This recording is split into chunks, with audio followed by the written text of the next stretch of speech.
Chapter 121. Concrete. Percy watched the strange contraption grind the materials into fine powder. They swirled through the long metallic cylinder, its interior filled with steel teeth, rotating thanks to the heat from the furnace. It was actually ingenious how the locals harnessed the movement of the hot air to accomplish tasks otherwise impossible with brute strength alone. I suppose we would have figured this out too, if we spent our whole lives stuck at Red. As for the material Sengo had placed inside the machine, they weren't anything special. Just some limestone and clay. They had those back on Remir too. In fact, Percy was pretty sure he'd seen both of them in many of the other worlds he'd visited. A few minutes later, the crushing process was complete. Sengo removed the pipe venting the excess air into the tube, before emptying its contents into several buckets, filling them with an unassuming gray dust. "This is called cement," the man explained to his son after noticing Percy's perplexed expression. And the latter wasn't faking it either. While Takeo had seen his father work many times before, Percy struggled to find many details in his host's memories. Evidently, the boy had never helped Sengo much, their relationship having always been rather rocky. "It's an important ingredient of concrete, but not the only one," the man continued, oblivious to his thoughts. Next, he picked a bucket with each hand, gesturing at Percy to do the same. The young man didn't miss his father wincing as he lifted them, probably suffering from some old injury or ailment. The two then walked to a different room where a second machine was located. It looked a little like the one from before, though it was wider and didn't contain any teeth inside. Clearly, it was only meant for mixing, not crushing. Sengo placed the buckets on the ground, before picking a different pair up, filled with other materials. Concrete is mostly made of gravel, mixed with fine sand to fill in the gaps, he explained as he poured the buckets into the device. "The cement we created earlier is used along with water to hold everything together." Percy nodded along, as he watched Sengo work, occasionally helping out when the latter had to lift something heavy. Even with the aid of the machines, a lot of physical effort still went into this. Though from what the young man had seen, the results were more than worth it. Once they were done, they emptied the new material into the buckets again, this time ending up with a viscous gray sludge. Leaving the house, they walked over to a building down the street, stopping by one of the walls. It was broken, as a few chopped vines thicker than Takeo's thigh were lying motionless next to it. Two men were also working there, the first people other than Sengo that Percy saw outside since coming here. One was an older man, maybe a few years younger than Sengo, while the other was a boy around his age. The two barely spared them a cursory glance, busy as they were. They seemed to be uprooting the malignant growth that had sprouted the vines, before it had the chance to do so again. "Akio, Haruto," Sengo greeted. "I see you've had a busy day." "Aha! We've been trying to dig this infernal thing out for hours," the older man groaned. Kimiko kept complaining about it. "Akio, we can't leave that thing sticking into our living room." "Well, I sure don't see her pulling the roots out." "Ha ha ha. Listen to your wife, Akio. You know how important it is to get rid of the darn things whenever they pop up inside the village. If we leave them be, they'll only get worse." But Akio shook his head. "If you encounter this tale on Amazon, note that it's taken without the author's consent. Report it. What's even the point? We both know an extra vine or two won't matter when the whole jungle comes alive. Old friend, I'm afraid this is going to be our last feast." Sengo didn't say anything, but Percy didn't miss how everyone's mood turned more somber after the brief exchange. They all understood they were living on borrowed time. As things stood, they couldn't even venture out to forage for food or more materials. Even if they survived the massacre, who knew if there would be anything edible left out there? "Come on, Takeo. We need to patch the wall up before the concrete starts to dry." Percy nodded, though being called by his host's name reignited his guilt. He had yet to tell the man the truth, and he was starting to think he'd never find the courage to do so. It wasn't like the village's situation was great, but at least Sengo seemed to find peace in his work. Percy didn't want to rob him of that minor consolation during his last couple of days. The two worked in silence over the next few hours, filling the broken segment of the wall with the sludge. They used a few metallic sheets propped against the wall to keep the liquid from spilling out. By the time they were done, the others had finished too, returning to their house. Nobody in the village seemed to be in the mood to do much else, besides waiting for the calamity with their loved ones. "See, Takeo?" Sengo suddenly asked. "Most of the buildings won't survive the feast, but every wall might just be enough to save an extra life. It's more productive to do this than to go out there killing people." Percy could tell the man really disapproved of his host's actions. Their differing philosophy on how to approach the feast was probably the core of their strained relationship. "Honestly, I can't even tell which one of them is right. Whether it was slaughtering innocents to delay the disaster by a few minutes or trying to build a few extra houses that weren't likely to survive. None of it sounded like a particularly effective strategy. Of course, it wasn't like they had a better option. Percy hadn't personally experienced a feast, but from what he knew about infestations, these people were screwed no matter what they did. "I suppose if it's not going to help either way, I'd rather avoid getting blood on my hands." Young and hot-blooded as Takeo was, he had clearly gone with the less moral option. Yet, getting out of this place with his hands clean might not be in the cards for Percy either. "Aya!" Hearing the scream, Sengo and Percy looked in a certain direction, spotting a few hooded men holding hatchets and sabers in the distance. Percy couldn't make their faces out, but something told him these people weren't from the village.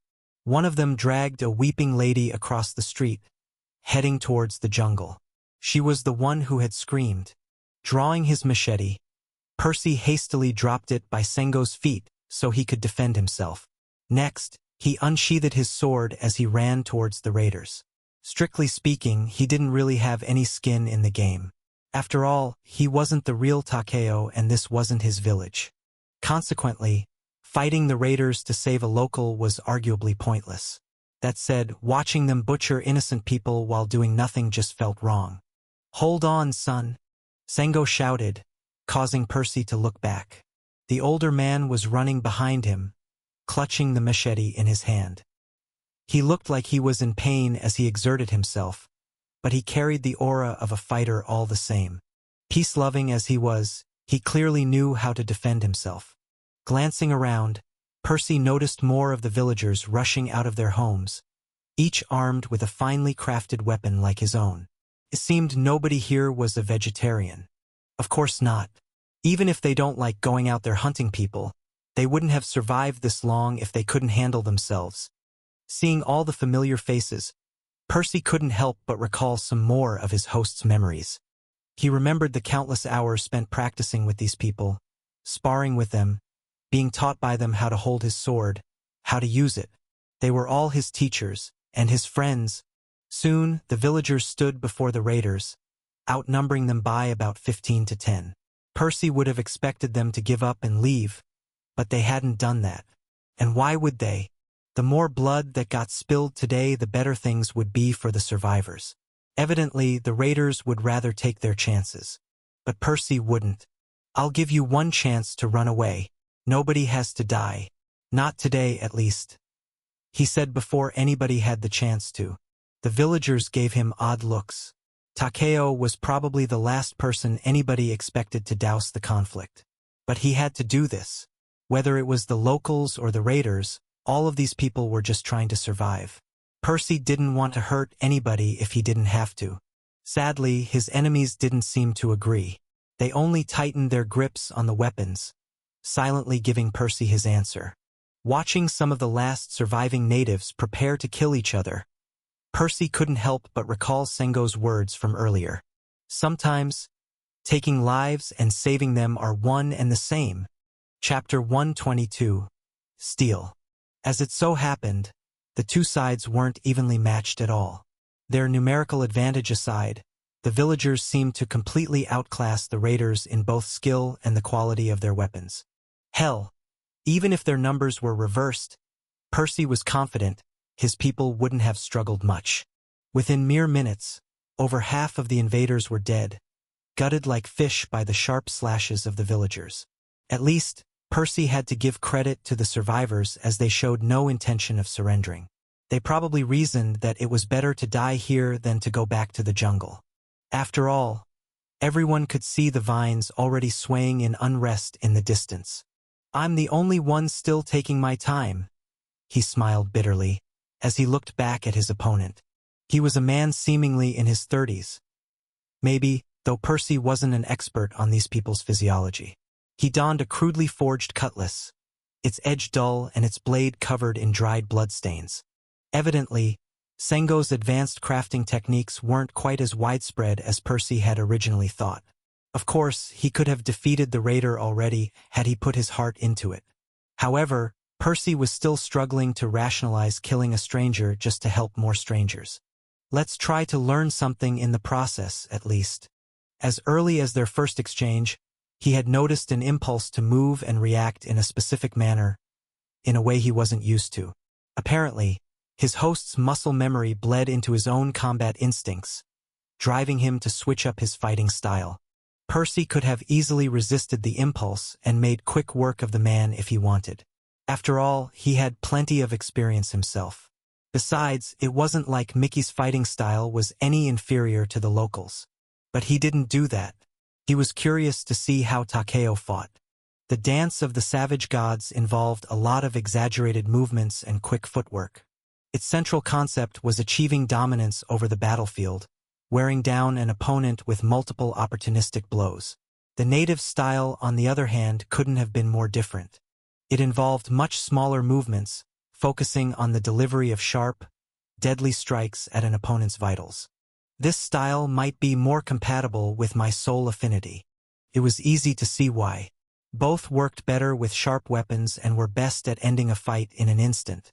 Recognizing the value of this art, Percy allowed himself to sink into Takeo's memories as he entered a kind of trance.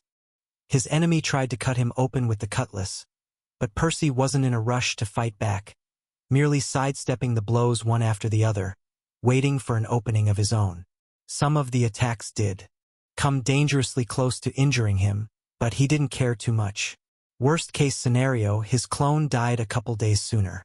There, Percy thought after seeing the man overextend. Taking a step forward, he swung his katana as swiftly as he could, barely stopping an inch before his opponent's neck. The raider stumbled back, swallowing a lump of saliva after realizing how close he had come to losing his head. Though he frowned a second later, upon seeing Percy hadn't tried to finish him. Again, the latter said, gesturing at him to stand. The man complied, soon engaging Percy into another round. The two fought for several more minutes, as the young man continued to use the raider as a whetstone, trying to mix and consolidate Mickey's and Takeo's styles in an accelerated manner. This novel's true home is a different platform. Support the author by finding it there. His body was weaker than he was used to, but not as bad as it could have been. While at Red, Takeo had clearly pushed himself to his limits. In fact, Percy was confident he could have used circulation with it if he had a functioning core and the necessary channels cleared. Though there wasn't any need for that right now, as he had plenty to learn from even the mundane bout. Dodge after dodge, slash after slash, his body oscillated between the two styles as he circled the raider and pivoted on his feet, trying to use the dance to create opportunities for the finishers. As for his opponent, he was constantly on the back foot the entire fight.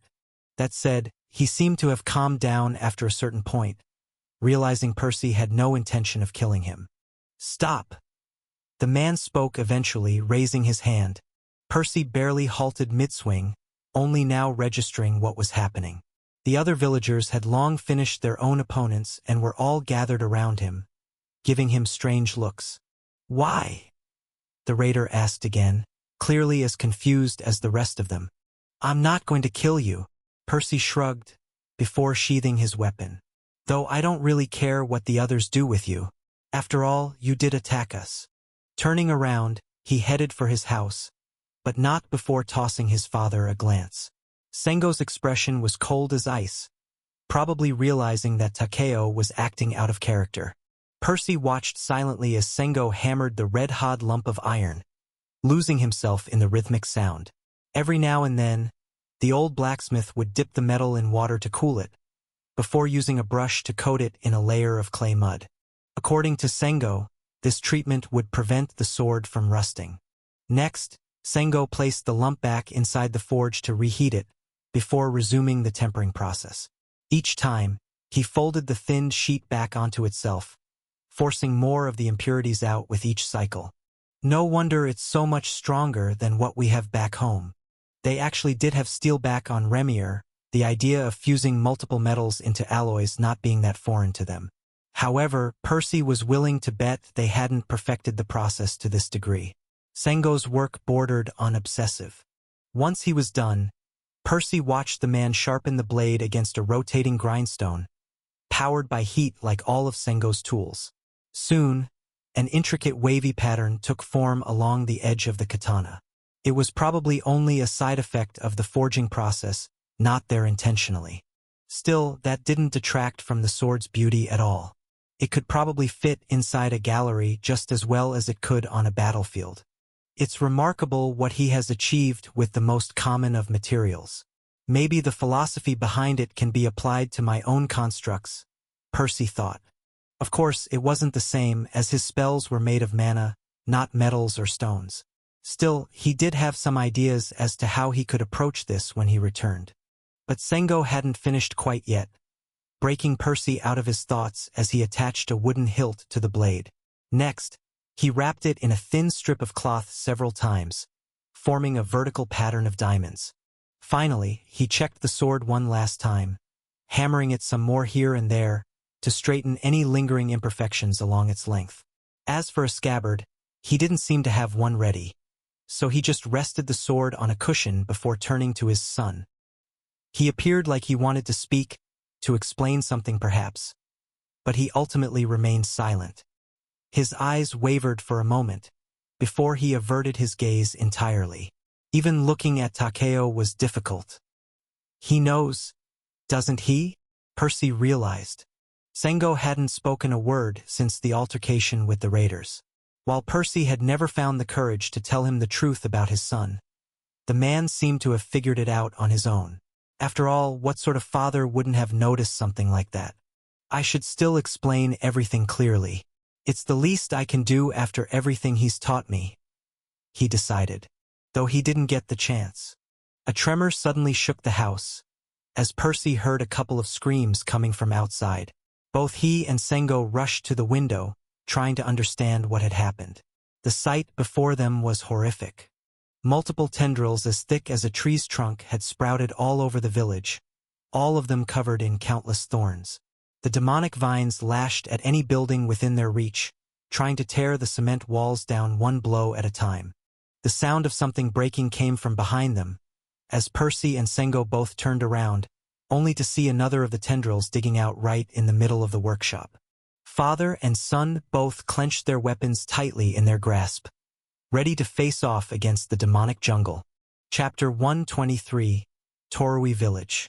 Swinging with as much strength as he could muster, Percy cut through the vine. At first, the blade slid right through the black growth, slicing it apart like butter. However, this was the thickest one he'd encountered by far. Consequently, the edge kept slowing down, before ultimately coming to a halt about halfway through its width. Shit! Percy pulled, trying to pry the sword out of the tendril, ducking in the meantime to dodge its erratic lashes. Pull again, Sengo yelled, kicking the spot right above the trapped blade, helping his son free it. Percy considered hacking at it again to finish the job, but the vine had already mended the damage. Realizing this was a lost cause, the two ran out of the workshop, hoping the situation was better in the rest of the house. Sadly, that was just wishful thinking. The demonic vines had already sprouted everywhere, upturning chairs and tables, smashing through the walls and blocking the exits.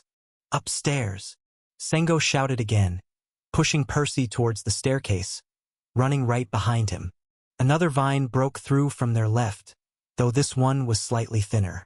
Without a moment's hesitation, Percy swung downward, using gravity to add even more strength to the blow, slicing the tendril apart before it had the chance to stop them.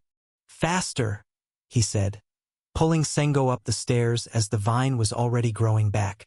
The two entered a bedroom, Takeo's, according to an influx of memories flooding Percy's mind. Not that trapping themselves here was particularly wise, but it wasn't like there was anywhere better to go. The whole village was a shitshow by now.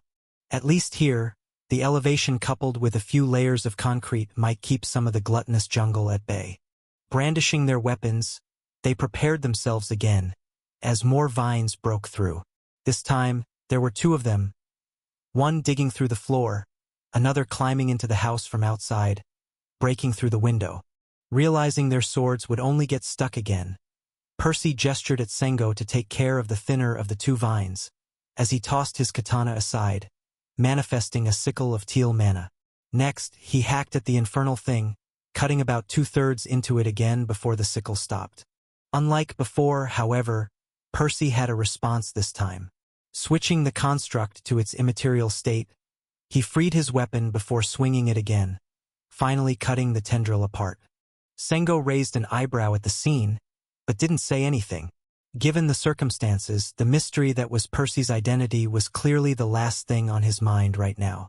Using his own weapon, he took care of the second vine, leveraging his bigger build, his muscles forged from decades of grueling work. But their trouble wasn't over yet. In fact, it had only just begun. 2 more vines smashed through the walls, and then 2 more, and then a 5th one right after.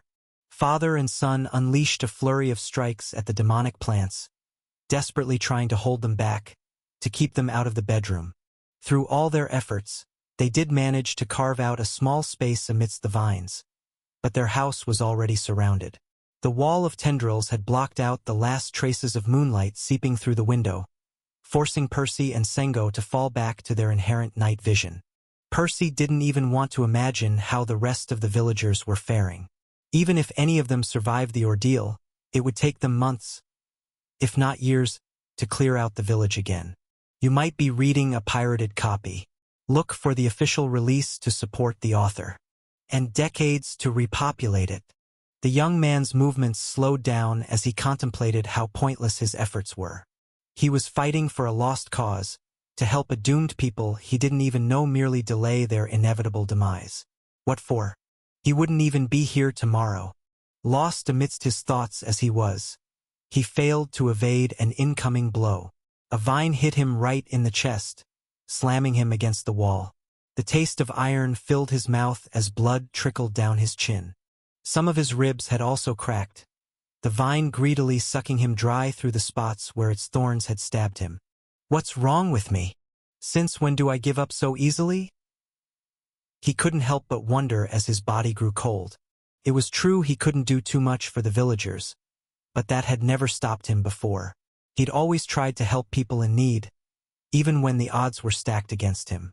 Thinking back to his actions since coming to this place, Percy couldn't help but recognize he'd really been acting strangely throughout. Whether it was his reluctance to tell Sengo the truth, or his indecision against the raider, it was like he was a different person. Is it the vines? Was it possible the demonic jungle devoured more than just mana and blood? Could it be gnawing at his very willpower too? The realization sent a chill down his spine. These demonic infestations were even more insidious than he had originally thought. Suddenly, he felt the pressure on his chest ease as somebody pulled the vine right off him. Percy winced as the thorns were removed from his wounds, but at least he was free now. Making out his savior's figure through the darkness was tough, but who else could it be? Thanks, he said before pushing himself up. Most of the fused mana in his construct was gone already, but he repaired the sickle with some more from his stash before helping Sengo again. The two fought for what felt like an eternity, as the jungle continued its relentless assault, determined to devour every last morsel of flesh, every last drop of blood on this forsaken world. Sengo might have been the stronger of the two, but he was also older, his movements slowing as his stamina dwindled. Even Percy wasn't doing too great, his wounds, both the old and the new, holding him back. At least, he now knew to consciously fight back against the jungle's influence. But his host's soul wouldn't last much longer either. Suddenly, he felt the ground disappear from beneath his feet, the floor having apparently sustained too much damage.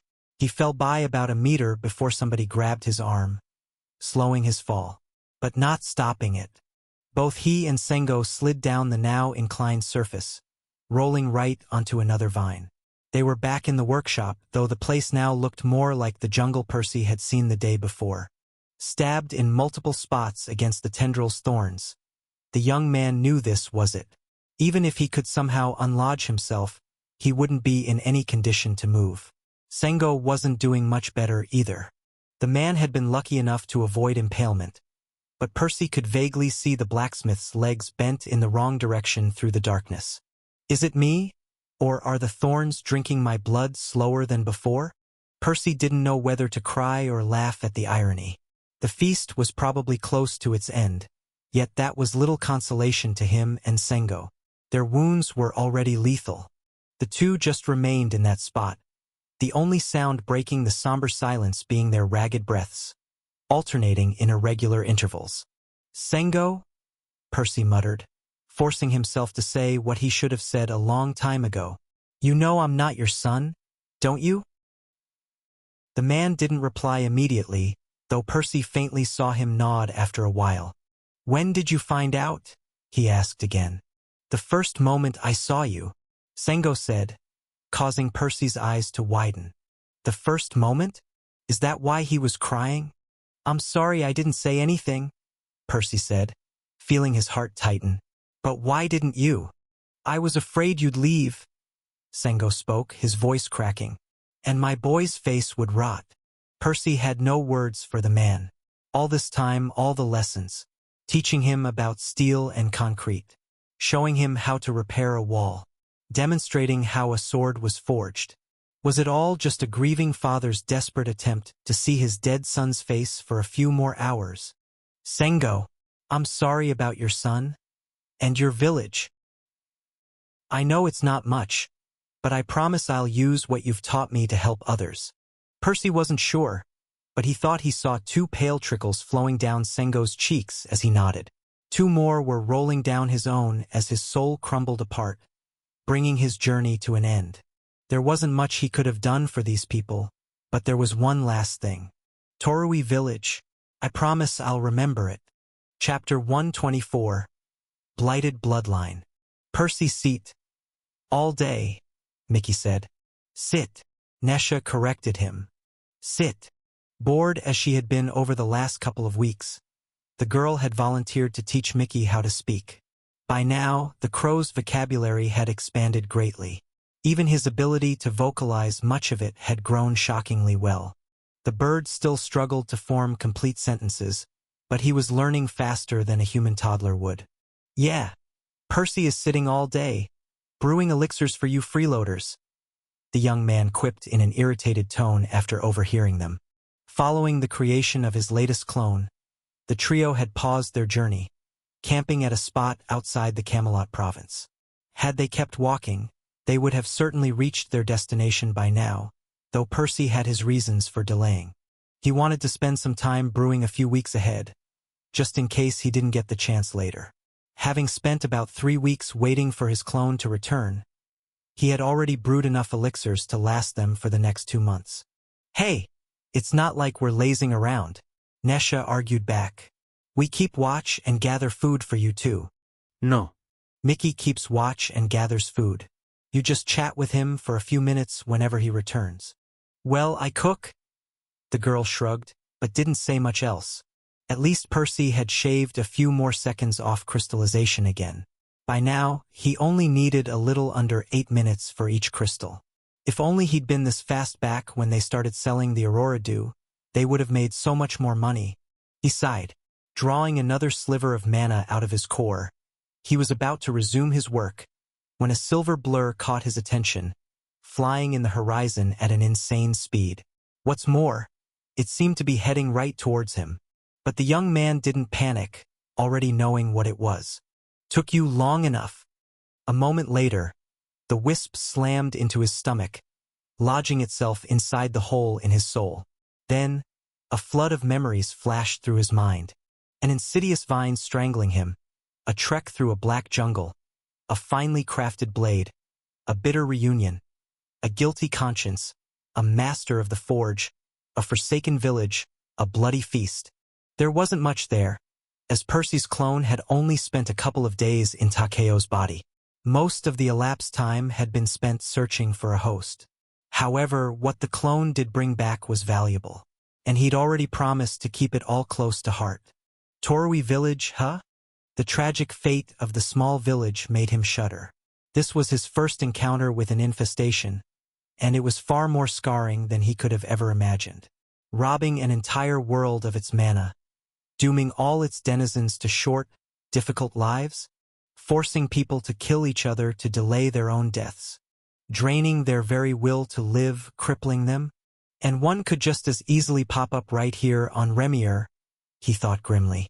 Percy didn't know too much about these cosmic cancers, but he did know they could appear pretty much anywhere life dwelled, with next to no warning. While that hadn't happened to his world yet, as far as he knew, it didn't mean it couldn't. But it won't be the same. We have gods here. They'll take care of it. The young man's feelings on the topic were mixed. He certainly had his differences with the Divine Order. Heck, he was currently on the run from them. But he couldn't help feeling reassured knowing that should the sky fall, somebody was there to hold it up. However, relying on those arrogant people certainly made him uncomfortable. Unauthorized duplication. This tale has been taken without consent.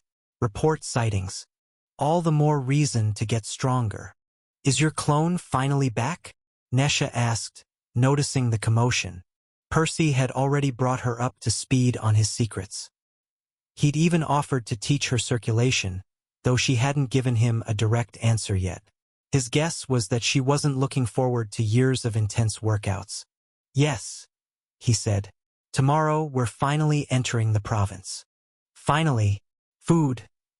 Mickey cawed excitedly.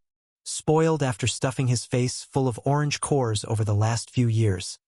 The crow hadn't enjoyed living off red vermin during the past month, especially since his needs had grown greatly following his advancement. The only decent meal he'd eaten recently was the bandit group. Percy smiled. Just a few more days, buddy.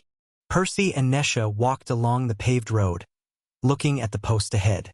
3 men stood watch, all dressed in fine silken clothes, decorated with yellow insignias. They depicted a human mouth sporting a set of strangely elongated canines. Members of House Tantalus? He muttered, warning his companion.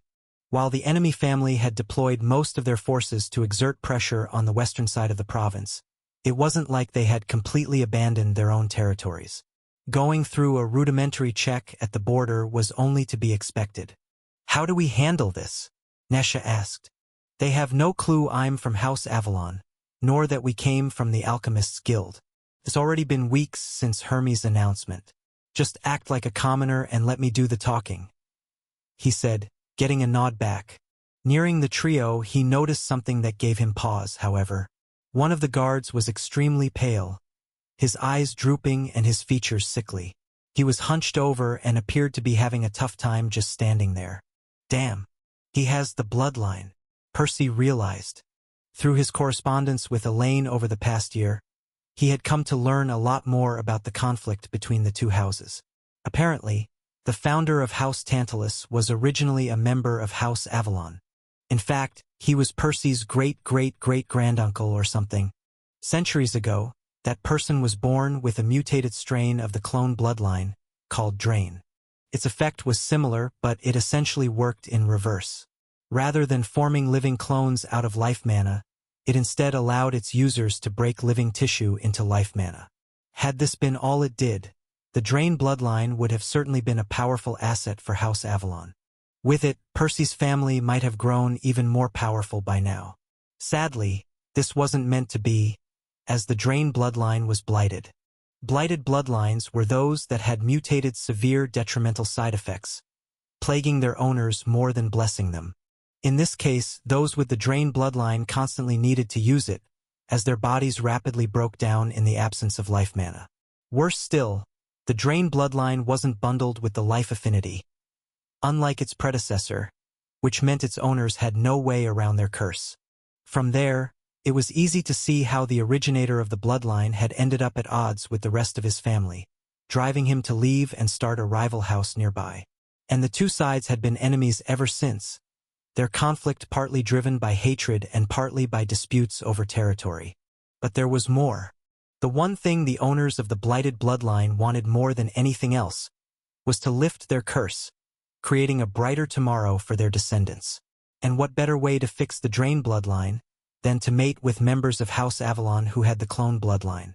If they got lucky, the detrimental side effects would disappear, or maybe they could even get the life affinity bundled to their own strain, letting them solve their issue indirectly. Consequently, it was common practice for members of House Tantalus to kidnap those with the clone bloodline, subjecting them to unspeakable things. Change of plans, he told his companion while also speaking through his bond. Mickey, start flying towards us. Nesha, be ready to defend yourself. Taking a deep breath, he began accumulating mana into his channels, knowing the situation had a high probability of devolving into violence. Originally, he'd thought the guards wouldn't have had much reason to suspect him, which was still the case. However, that wouldn't matter. Would the sickly noble think twice before killing a couple of commoners to alleviate his symptoms? Not going to risk it. Preparing his boosting art, he inched closer to the trio, as the latter finally took notice of him. Halt! One of them yelled. What's your business in the Camelot province? I'm a blacksmith by trade. This is my wife. We're originally from Raya Town in the Sentin province. But the situation there has been a little chaotic lately. We figured we'd try our luck elsewhere. Percy spoke his rehearsed lies. The guard nodded, gesturing at them to keep walking, though Percy didn't miss the sickly guy eyeing them with greed, practically salivating. Yeah, fat chance he's planning to let us go. Taking another breath, he finally pushed circulation past the point of no return, as a bird's shadow brushed over him, blotting out the sun, accompanied by a shrill cry. Mom, Dad, this one is for you. Chapter 125, Rare Affinity. As it turned out, the people Percy had previously faced weren't exactly the best the Yellow Grade had to offer. Neither the guy he had killed in the hunting grounds, nor the bandits seemed to hold a candle to the nobles from House Tantalus. One of them had the earth affinity, but he used it much more skillfully than that other guy. Rather than wasting a ton of mana to form long stone javelins, he instead concentrated it into smaller projectiles like knives and needles. Percy initially thought they'd be weaker at least, but he couldn't have been more wrong. It was much easier to accelerate them to a high speed, so they packed as much of a punch, if not more. The only difference was that his opponent could launch way more of them, and each was much harder to evade. Better put some distance between us. He groaned as he leapt back, narrowly dodging another sharp stone whizzing by his ear. He'd already nearly been hit a couple of times, despite having his attention glued to the guy. So focused was he, in fact, that he barely had the chance to observe what his second opponent was doing. His mana was transparent, causing faint distortions wherever it passed. At first, Percy had thought it was an air affinity, but it lacked the characteristic green tint that Mickey's mana had. Is it a rare or composite affinity? Apparently, today was the day Percy would finally find out how it felt to be on the receiving end of a rare mana type. At least, the guy didn't seem to be targeting him directly. Instead, he formed a strange structure in the air in front of him. It looked a bit like a lens, though it was rotating clockwise, picking speed with each revolution. Once the construct was fully formed, its master moved it in front of the Earth Mage, who began to launch his own projectiles through it. Every time one of them passed through the transparent screen, a deafening explosion sounded, the stone daggers instantly appearing where Percy had stood a moment before.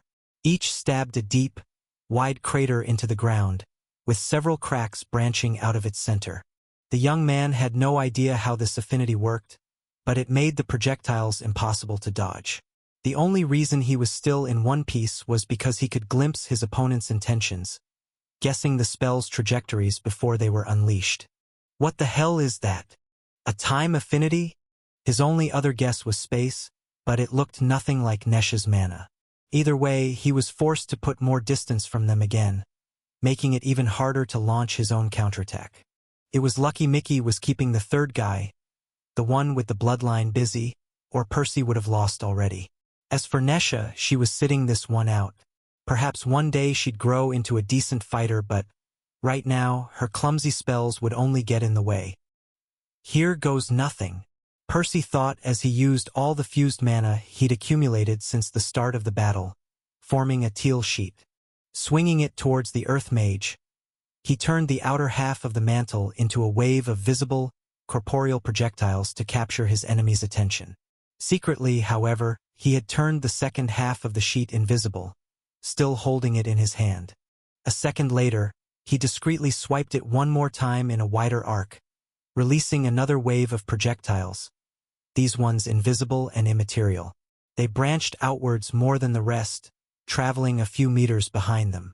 A couple seconds later, the tangible batch reached the mage, though he had already sidestepped them.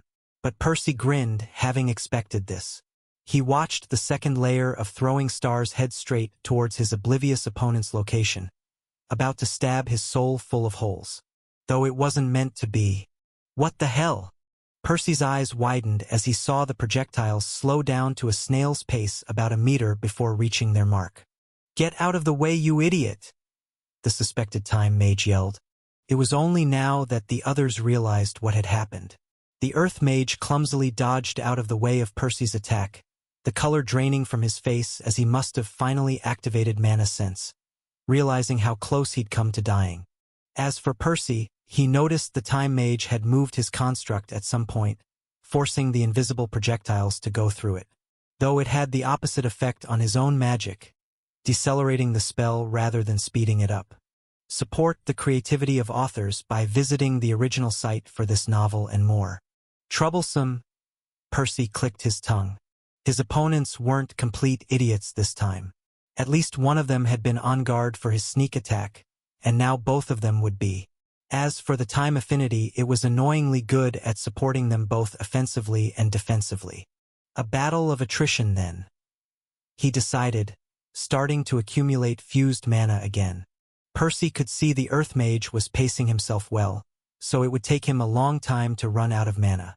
His only hope was that the time spells were more costly to maintain. And so, the two sides continued like that for several more minutes, unleashing a barrage on each other whenever they could, to keep up the pressure, both waiting for the other to exhaust their reserves first. "Joke's on you if you think you can outlast synchronization," Percy smirked. Sure enough, the time construct crumbled at some point. Its owner fell to his knees, breathing heavily. Seizing his chance, Percy ran towards him, aiming to execute him before he had the chance to recover. Of course, the stone daggers were still difficult to dodge, but it wasn't as bad without the time spell supporting them. Yet, as Percy reached the halfway point, he realized something was wrong. The Time Mage had wrapped the last traces of his mana around his body, coating himself in a translucent halo. He looked very odd, as he breathed 3 or 4 times faster than normal, a lot of mana accumulating in his lungs. "Shit! It's a trap!" Percy frantically retreated, but not before unleashing another barrage of invisible blades. Sadly, the Time Mage raised another screen to slow them down before they reached him, looking at Percy with a savage glint in his eye. As for Percy, his features twisted into a grimace as he narrowly dodged more of the sharp stones. This was his first time running into somebody who could match his regeneration. In fact, he might even be faster than me. Realizing he wasn't getting anywhere like this, Percy tried something different. Upon manifesting another mantle, he began dashing towards the Time Mage again, as the Earth Mage began to shoot the deafening blasts at him. Percy zigged and zagged to avoid them, timing his steps against his opponent's moves, as he closed part of the distance separating them. Upon nearing as much as he dared to, he unleashed all his mana into a single set of incorporeal throwing stars, aiming straight towards the Time Mage. The latter frowned at the predictable attack. He merely moved the screen in front of him to slow the projectiles down, before sidestepping them with ease, letting them fly away harmlessly. But Percy didn't stop running. Instead, he turned, circling around the Time Mage, making it more difficult for the Earth Mage to target him. The two men had to pivot around too so that they could continue shooting at Percy. As for the latter, he gathered more fused mana, trying to form his mantle again. Ugh! Playing dangerously as he was, Percy was eventually hit by one of the stone daggers. Not directly, fortunately, as that would have probably torn a limb off, but even getting glanced by one was enough to carve a nasty gash on his thigh, sending him tumbling on the ground. Though he pushed himself immediately, rolling out of that spot, knowing he couldn't afford to stop for a single moment. Sure enough, another blow landed right where he previously was. Out of options, Percy swung the half-formed mantle once more, aiming towards the Time Mage. But he didn't even stop to check whether his attack landed, as he continued running away towards a certain direction. I don't know if you're really an orange core or some kind of monster, but it's impressive you've lasted this long. The man sneered as he casually negated the invisible daggers again. But it ends now. The Time Mage's smile froze on his face.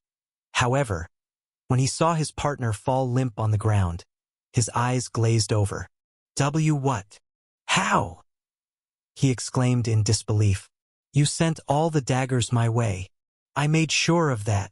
Percy cracked his neck, looking at the Time Mage with a cold smile.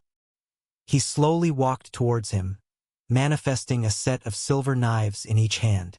Yet he didn't speak. Why bother explaining himself to a dead man? Indeed, he had thrown the last of his fused mana towards the Time Mage, but that wasn't what he had killed the other guy with. Instead, he had retrieved the daggers he had launched during his previous attack, recycling the mana into a new mantle after circling around the entire battlefield. Of course, Percy could have never done this on his own. It was impossible to outrun his own spell, not even with synchronization. That was why he had relied on the time screen to slow the projectiles down for him, allowing him to catch them on the other side. The man panicked as Percy approached. Clearly, he didn't have a single offensive spell in his arsenal, his kit limited to support magic. He looked like he was about to beg for his life, but Percy never gave him the chance. Tossing the knives at him, Percy forced him to defend with the screen, though he didn't stop after the first wave. The man might be able to regenerate mana faster with his time magic, but he spent it more quickly too. Knife after knife, minute after minute, Percy continued until the man was lying on the ground breathing heavily. Finally, he manifested a sickle in his hand, throwing it at the mage, watching it cleave his soul apart as if it were a sheet of paper. And just like that, the second guy died too. Chapter 126. Dessert. A few minutes earlier, Mickey flew in a wide arc around the pale man, trying to figure out how to attack him. Using the annoying trick Percy had taught him, he made his heart beat faster, and his body glow yellow. He was a lot stronger like this. Mickey had really wanted to slap Percy when he first showed him how to do it, as it always made him really hungry afterwards. But Mickey forgave Percy, as the trick allowed him to get even more food, so it was a good thing. The new changes to his feathers helped him a lot too, but the pale man still didn't let him approach. A glowing indigo net shot at him, giving him a tingly feeling all over his body, as some smoke came from his feathers. The magic was really hard to dodge.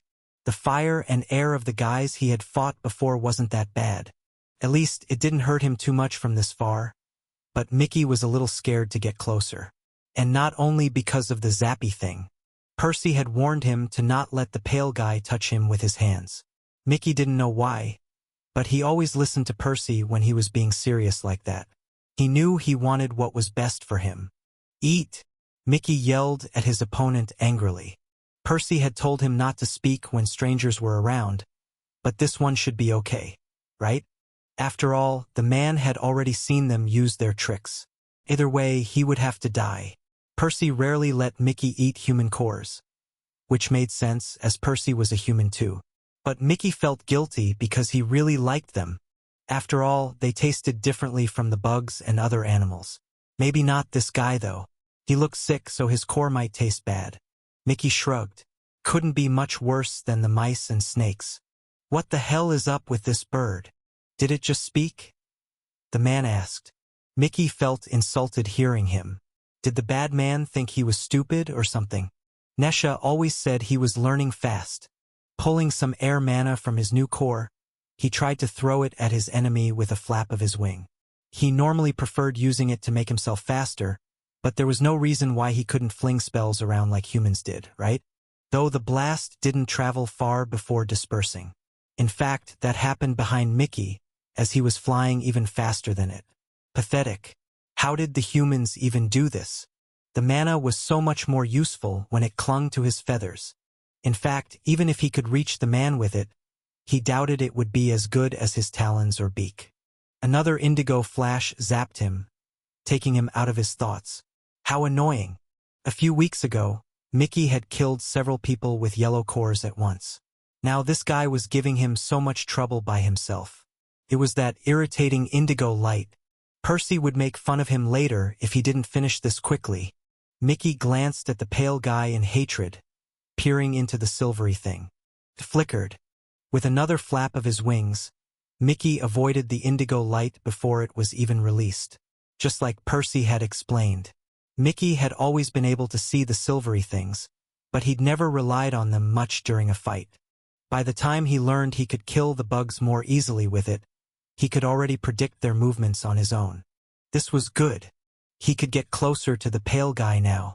Sticking more mana to his feathers, Mickey flew as fast as he could, spiraling towards his opponent.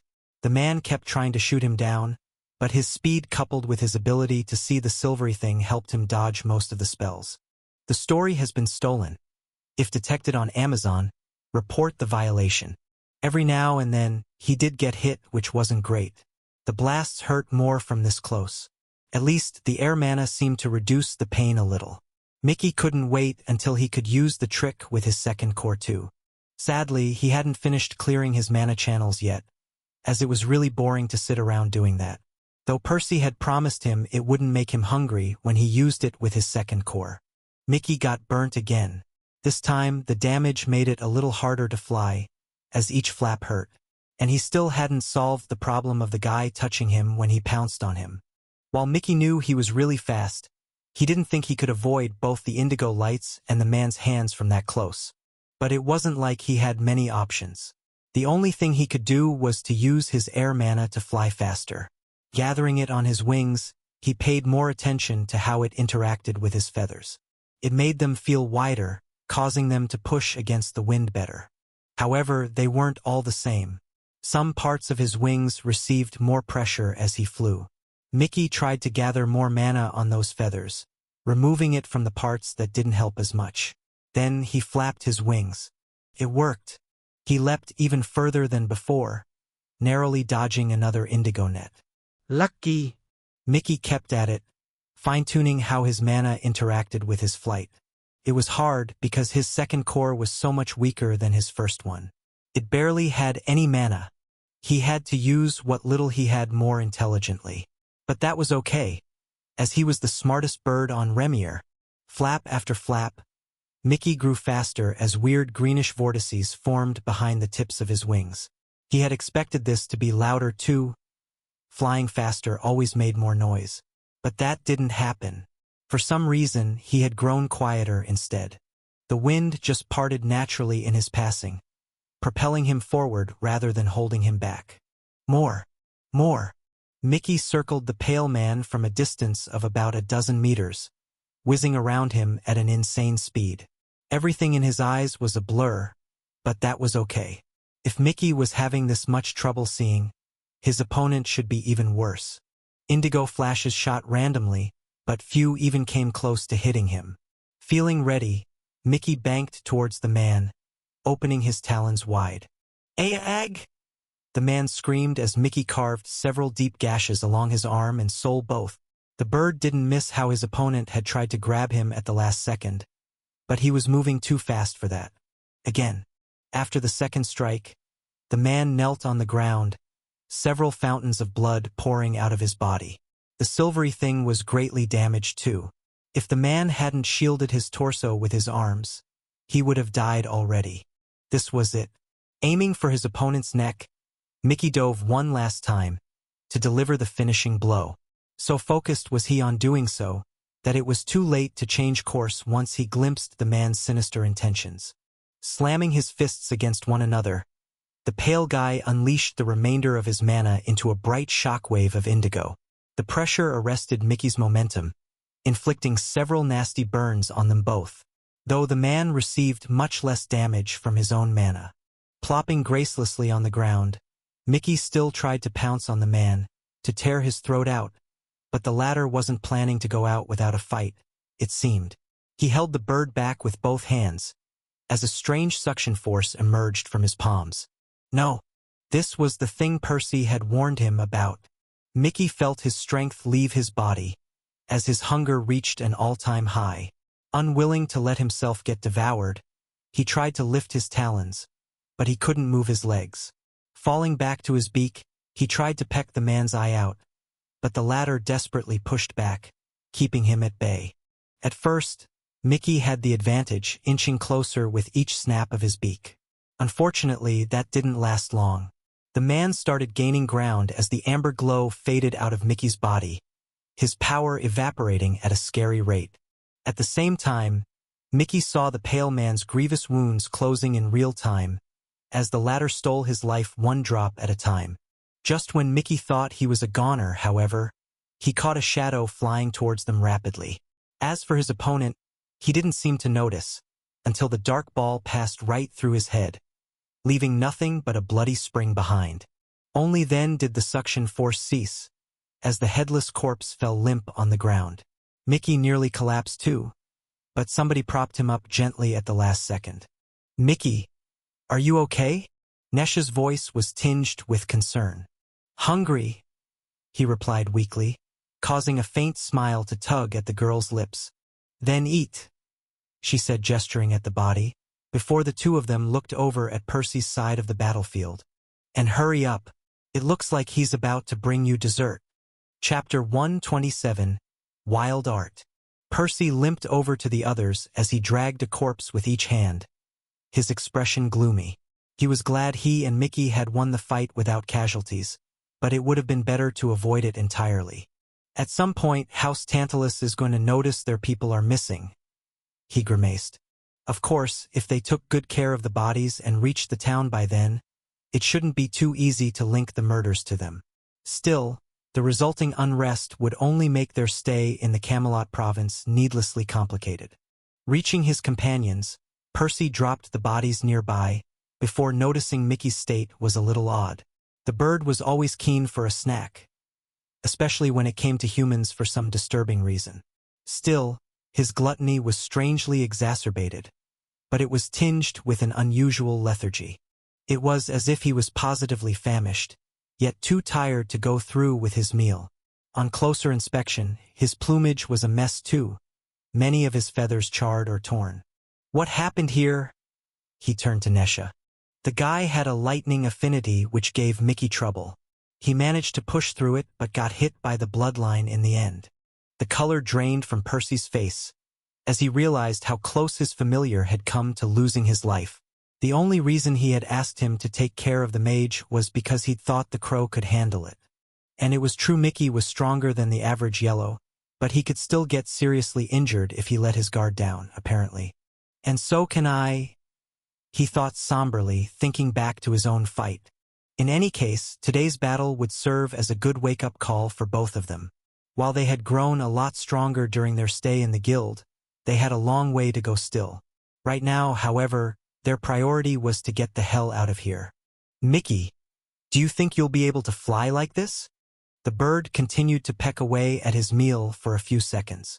"Eventually," he replied, but only through their connection, as he was too tired to speak. "Maybe." Percy frowned. He did have a few more healing potions, though he was saving them for a rainy day. It wasn't like he was too stingy to use them on Mickey if the bird really needed them, but he'd rather hold on to them for a time they might need them more, assuming his familiar could recover on his own, of course. "Okay then, eat the cores first before they dissipate. Then get rid of the bodies too. We'll see how you're feeling afterwards."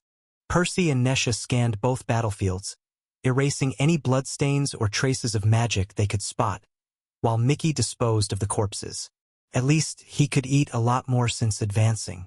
It wasn't until a few hours later that the trio was done with their respective tasks.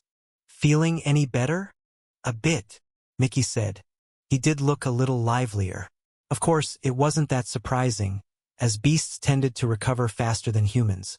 especially after eating. Still, Percy couldn't help but exhale in relief after confirming his familiar was okay. "Let's hold on to the potions for now then," he said. His own injury would make the rest of the journey a pain, but he'd live. Next, Percy stuffed his enemy's clothes into the spatial amulet. There was barely any space left, and he didn't much enjoy getting blood all over his stuff, but it wasn't like he had much of an option. They couldn't exactly leave the evidence in the scene of the crime. He did briefly consider replacing his own stinky clothes with a fine set of silken robes, but he quickly shot the idea down, berating himself for even considering it. Dressing in House Tantalus's colors while traveling in their territory was about the dumbest move possible. This book's true home is on another platform. Check it out there for the real experience. Right up there with picking a fight with the Divine Order. He chuckled bitterly. After confirming they had cleaned up to the best of their ability, the group left, continuing towards Bogside Town. They moved much faster than before, both Percy and Mickey ignoring their injuries, their sense of urgency tuned up to 11. "Thanks for saving him," he told Nesha. "I'd have intervened sooner if I wasn't afraid of hitting Mickey by mistake, or setting that guy after me." She shrugged. Percy didn't disagree, knowing she was telling the truth. Having been brought up to speed on the fight, he was sure even that final blast she'd killed the lightning mage with had been a gamble. Her poor eyesight certainly hadn't done her any favors either. Had she hit Mickey instead, they'd be having a very different conversation right now, assuming they were even alive. "You should really spend some time learning how to use your mana," he said. "It's really a waste of a very powerful affinity." He trailed off, realizing it wasn't any of his business. Percy fully expected Nesha to ignore his unsolicited advice, but she surprised him by nodding. "I know. I'll spend some time on it once we settle down." Leaving it at that, he turned to Mickey, looking at him fly in the distance. From Percy's location, the crow appeared as little more than a black dot in the sky, though he could tell flying was especially painful. Still feeling guilty over letting him get hurt, he was about to send some consoling thoughts over. However, the bird beat him to it, reaching out first. "Percy, new spell." Contrary to his tired exterior, Mickey's thoughts seemed strangely enthusiastic. "During the fight?" Percy asked, getting a mental affirmation back. "Can you show me?" Mickey remained silent for a few seconds, as Percy could tell how badly his familiar wanted to demonstrate his new trick. "Still, later," he ultimately replied. Percy smiled, as he felt the crow's disappointment oozing through the cord. Mickey's state must have been quite poor if he could resist the temptation to show off.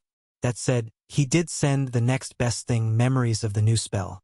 Watching his familiar shift the air mana along his feathers, fine-tuning its effect on his flight and manifesting the green vortices behind his wings' tips, Percy couldn't help but raise an eyebrow.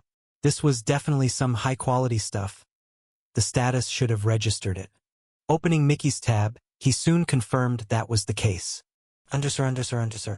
Mictlantecuhtli, Percival's familiar. Mana cores. A mana core 1, yellow, beast. A mana core 2, red, air.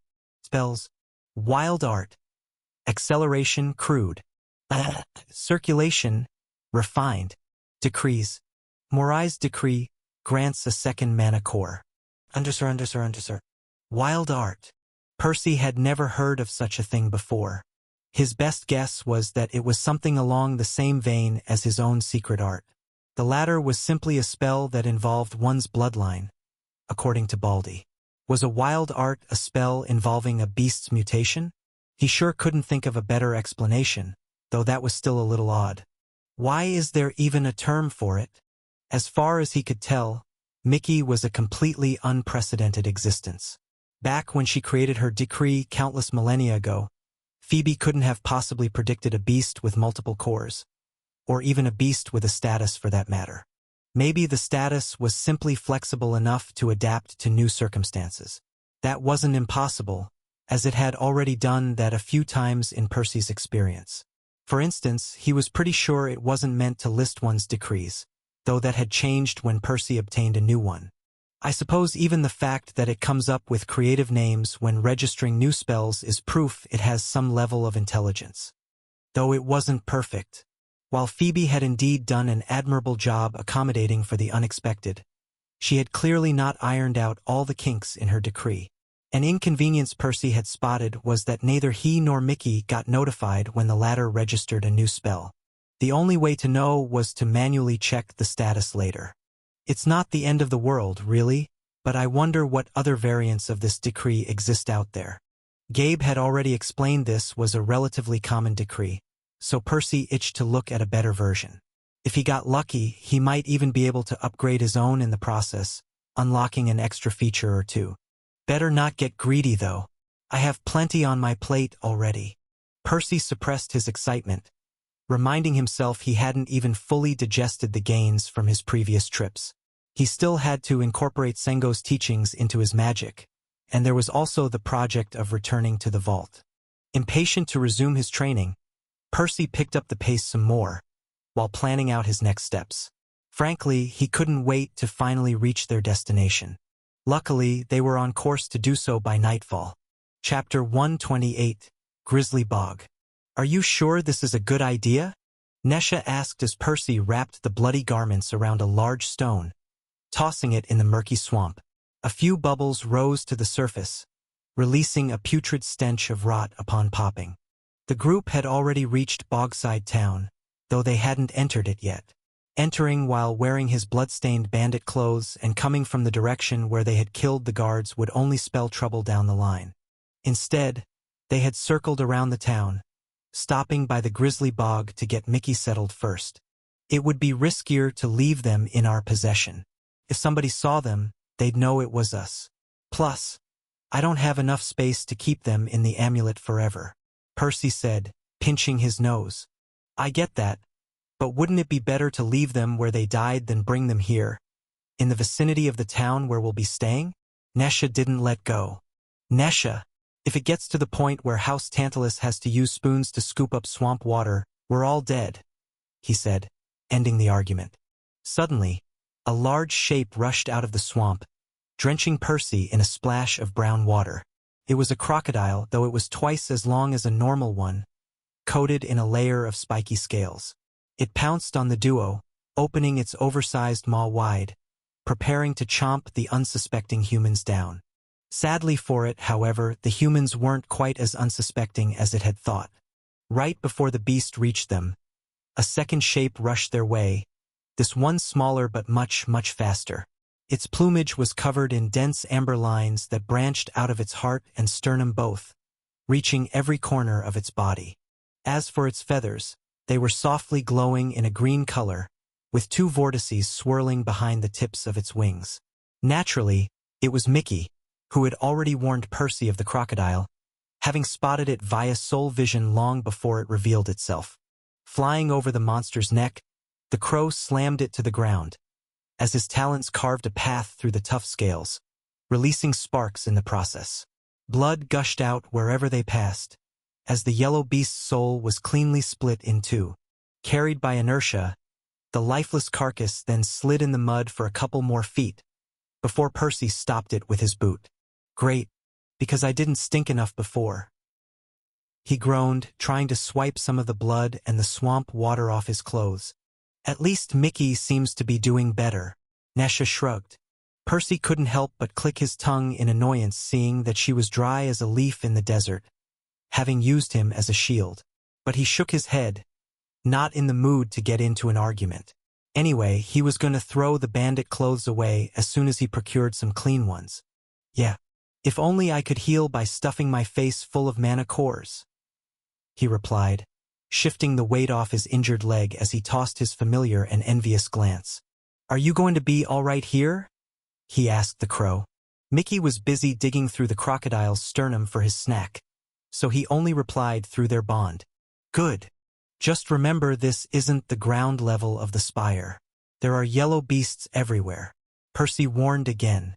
The young man knew none of these animals should pose much of a threat to his familiar, but only as long as he remained careful. Of course, that was assuming he didn't run into a green one. Luckily, those were quite rare on Remir. The fungal spire was an exception, as its extremely mana-rich environment allowed higher grades to thrive. Royal Road is the home of this novel. Visit there to read the original and support the author. So, what's the plan? Nesha asked, bringing him out of his thoughts. She nodded, prompting him to look inside the amulet for some change. However, he frowned a second later, realizing they had a problem. Shit, the only money we have is from the guild, he said, his face twisting into a grimace. You haven't traveled much, have you? Nesha asked, clearly not as concerned as him. Percy raised an eyebrow, though he didn't say anything, waiting for her to elaborate. The guild's currency is just as widespread as gold and silver across Remir. At least, I've never heard of a place that didn't accept it. Next, she proceeded to give him a quick rundown of the exchange rates. Apparently, 1 silver coin was valued at about 1.4 contribution points, with gold coins 100 times more expensive, and copper coins 100 times cheaper. Won't it give away the fact that we came from the guild, though? Percy asked. 9 out of 10 people who carry contribution points have never stepped foot there. She shook her head. Percy exhaled in relief. That was one less thing they'd have to worry about, at least. Of course, they still couldn't reveal too much money, or they might blow their cover as commoners. Make sure to enter the town from the other side, and try to be seen by as few people as possible. It's better if nobody is sure when exactly we arrived. He advised. Do I look like I can go on a stealth mission? Nesha asked in an irritated tone, pointing at her eyes. We'll be lucky if I manage to spot the shops. Percy scratched his head in embarrassment, realizing it might not be that wise to send the girl with the poor eyesight stumbling through the town in the middle of the night. On second thought, maybe it's better to wait until sunrise then. We don't even know if there's anything open this late. Nesha groaned, clearly as impatient to wash up and sleep on a proper bed as he was. But she didn't argue back, knowing his words made sense. Do we have any rations left? She suddenly asked. Percy sifted through the amulet, also feeling quite hungry. Even the disgusting smell of rotten eggs failed to quell his appetite, as they hadn't eaten anything since before the fight against the members of House Tantalus. Though he came up empty-handed a few seconds later. None. But we do have some crocodile meat, if Mickey leaves us any. After managing to steal a hind leg each from the carcass, much to the crow's dismay, the two walked some distance away from the water, setting up camp at a spot that stank a little less. Lighting up a fire, Nesha began roasting their dinner, as Percy looked for a dry place for her to sleep. It would be best if she didn't walk into the town covered in mud tomorrow. Say, can you give me a second core? Nesha asked out of the blue. Percy's eyes widened, caught off guard by the request. Naturally, he'd long considered the possibility of intentionally disseminating the Morais decree, even before he learned what it was called. In fact, they'd discussed it with Baldy at length back when he was still at home. Of course, that hadn't been an option at the time. Back then, Percy had spent over a year trying to patch his own soul up, and he hadn't even been close to dying. The prospect of injuring somebody to the verge of death and then hoping to save them in time was, frankly, too dangerous. His only success had been Gabe, and even then, they had used a god's mana to fix his damaged soul. Percy had no idea if he could replicate the feat. The only other situation that came close was back when he saved Nesha inside the hive. It was true her injuries at the time had been quite severe, and he did manage to heal her, by relying on the mana Mickey got from the Starry Knight's soul. Still, there was no guarantee it would work a second time, nor could they kill a green on demand. Plus, the actual process of possessing somebody always damaged their soul some more, so that could easily leave his host past the point of no return. Overall, this just wasn't something Percy wanted to test on a friend. I'm willing to take the risk, Nesha said, her eyes glinting with resolve. But I'm not, Percy said. Nesha, I suggest you stop trying to look for an easy way to get stronger. You think I haven't noticed how you're putting off training with your affinity? Nesha bit her lip upon being called out. I've never really trained with it. I don't even know how to go about it, she muttered weakly, before raising her voice. Why do you care anyway? Worst case scenario, You'll have one less person to brew elixirs for. Percy sighed. How about you walk me through your grand plan? Let's say I help you out and we succeed. What then? Do you think you'll instantly become an expert on using the new core? You'll have to train with it too, you know? Nesha clenched her fists, but didn't say anything. Eventually, Percy spoke again. Listen, I'll give you some tips to get you started, but you'll have to put in the work. Chapter 129, Bogside Town. What did you tell them? Percy asked, watching Nesha return with some folded clothes held in one hand, a bucket of water in the other. The sun was already at its apex, the girl having taken all morning for the round trip. In fact, Percy had started getting worried at some point, thinking it might have not been too wise to send her alone in that state. He also felt a little guilty over the harsh things he'd said the night before, though he knew she had to hear them. The truth, more or less. I just said my traveling companion wasn't presentable, and he was too embarrassed to walk in public looking like that. I obviously didn't go into details, but they're going to see you later, so I couldn't just hide your existence entirely. Percy nodded, as he finally took the dreaded tunic off, using it to wipe some grime off him. Next, he took the bucket from Nesha, washing up as well as he could, which wasn't that well. At least, his skin was visible by the time he was done. Sadly, he didn't have anything clean to dry himself with, so he just used his pure mana to get most of the water off him, before donning his new clothes.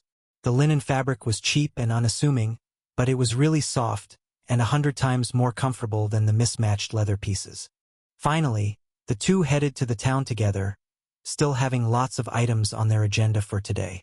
As soon as they entered, Percy looked around curiously, this being his first time in a commoner town on Remir. It definitely wasn't as bad as the primitive village he had encountered on the world with the brown fog, but it wasn't nearly as majestic as the Alchemist's Guild either. There weren't any mushrooms looming over their heads, nor any colorful motes bathing the place in their luster, just the warm rays of the midday sun. Nobody had bothered to dress the streets in cobblestone either, the locals happy to walk on simple roads of paved dirt. As for the houses, most of them were wooden huts, lining up either side of the streets. The petite buildings looked nothing like his family's grandiose mansion, their exteriors full of patches and holes, their walls marred with mold and rot. The acrid scent of old wood permeated the place, mixed with the even worse odors of piss and excrement. As for the people, they were all dressed in cheap, ragged clothes or not unlike his own. What surprised him the most was that he couldn't see anybody at Green. On second thought, maybe it's not that strange. While yellow-born commoners emerged at the same rate as nobles, they rarely remained commoners for long. Most houses were eager to recruit them, marrying them into their families. It was actually the opposite situation from how Redborns were treated, often getting kicked out of their families and left to leave as commoners. Of course, Orangeborns could still reach Green as they aged, but peasants rarely got to live that long, often getting killed in wars or games between noble houses. Still, there should have been some of them around. Mentally noting to look into this later, Percy then turned to Nesha. I imagine you've asked around about the shops? Yes. There should be a glassmaker a couple blocks away. It didn't take them long to find the place, the soft jingle of a bell ringing as they opened the door of the humble shop. Good morning, a female voice said absent-mindedly, as the two spotted a middle-aged lady with her back facing them, looking for something on a shelf. Only after she turned around did her brow crease. Oh? Newcomers to the town. The story has been stolen. If detected on Amazon, report the violation. Do you not get them often? Percy asked, noticing her reaction was a little strange. The lady seemed somewhat taken aback by his question, shifting nervously on her feet. Oh, no. No, it's just I was a little surprised is all. We get newcomers all the time, she said, clearly trying to sound calm. Percy didn't miss the traces of unease in her tone, though. Nesha also flashed him a quick glance. So, she's lying, huh? Does that have to do with the mysterious absence of green cores in the town? Outwardly, he simply smiled. Do you make eyewear by any chance? My friend here lost her own, and she was hoping to buy a new pair. Happy to change the topic, The shop owner gestured at a different shelf, where multiple pairs of glasses were lined up. Their designs were somewhat crude, but that made sense. It would be strange to expect the same quality of glasses they could buy in the guild, or get commissioned by their houses. Nesha tried a few pairs, not looking particularly happy with any of them.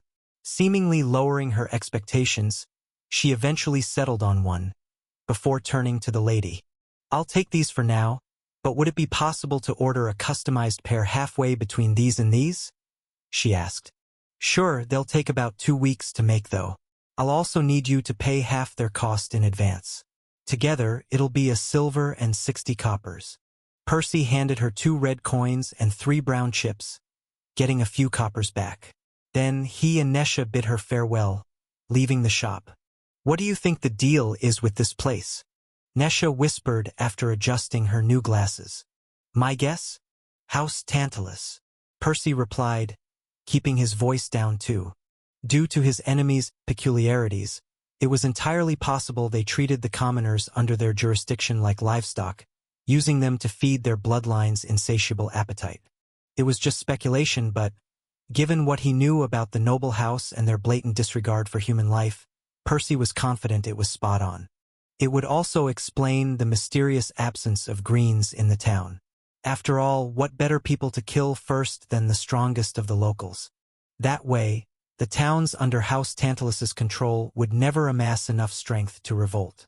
"Disgusting," Nesha spat.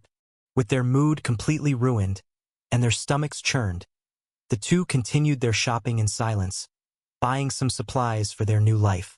They kept their expenses to a minimum, while also asking around for a cheap place to stay. They had plenty of money to splurge if they wanted, but they had to stick to their roles. In the end, they were told about an abandoned house in a corner of the town. Apparently, they could stay there for free. It was tiny and its condition left much to be desired, but its owner had died years ago, so nobody would care much if they took it. "Are you actually planning to work as a blacksmith?" Nesha asked, probably recalling what he'd told the guards the day before. Percy nodded. He did need to put up the appearance of working during his stay here, and any opportunity to put Sengo's teachings to practice would help him incorporate them in his magic. Plus, he could help people out in the process, which was what he'd promised to do. Of course, he didn't think he'd be particularly good at it.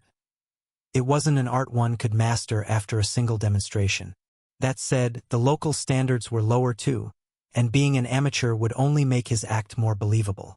Though, I guess these people might need their houses repaired more than they need steel tools. He smiled bitterly, looking at the shoddy huts. Most of them probably leaked water whenever it rained. Still, they were unlikely to trust a complete stranger with their houses. Furthermore, he didn't even know if he could find all the materials he needed to make concrete here.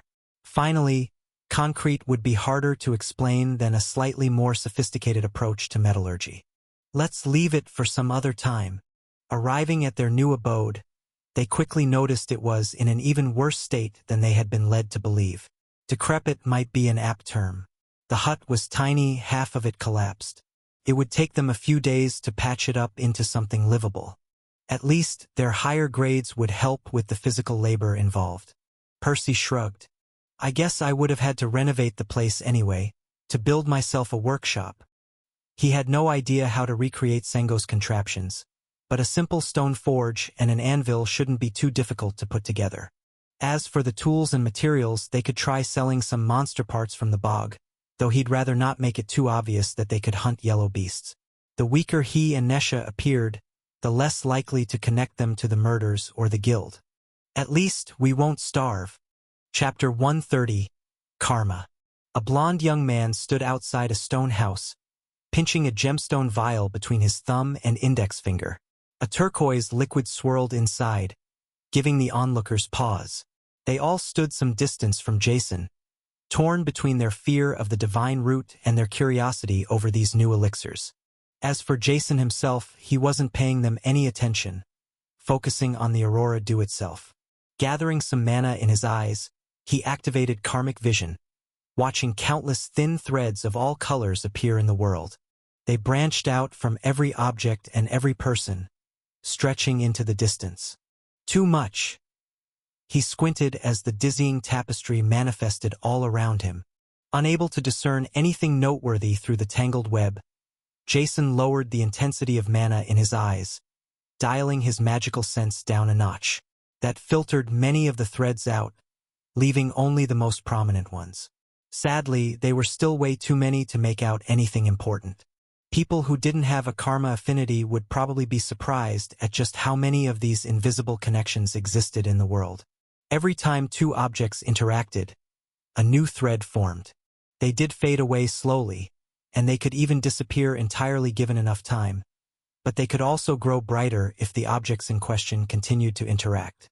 It was never going to work with just the elixir. He smiled bitterly. Jason had already tried to locate the alchemist many times, but there were dozens if not hundreds of threads attached to the substance. Technically, he could filter out the ones connected to the vial if he moved the liquid to a different container. However, there were plenty fixed to the elixir itself.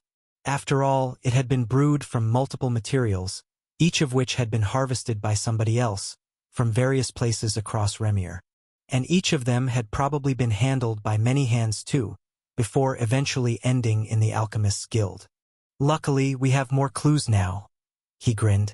Taking some clothes from that Nesha girl's house, he cross-referenced their threads with the ones attached to the Aurora Dew. There were too many to sift through, but he didn't care about all of them. The only ones that mattered were the shared ones, as one of those would take him to the girl. This allowed him to cut the number down massively. That's only on the elixir. That one is only on the clothes. I tracked those 3 yesterday. Let's see where this one leads. Suffice to say, investigating all the trails one by one was a time-consuming process. However, Jason wasn't too bothered. Having been trained for this job his whole life, it was his specialty, the role he had been assigned since a young age. Using his rare affinity to accomplish something only a handful of people on Remir were capable of filled him with pride and purpose.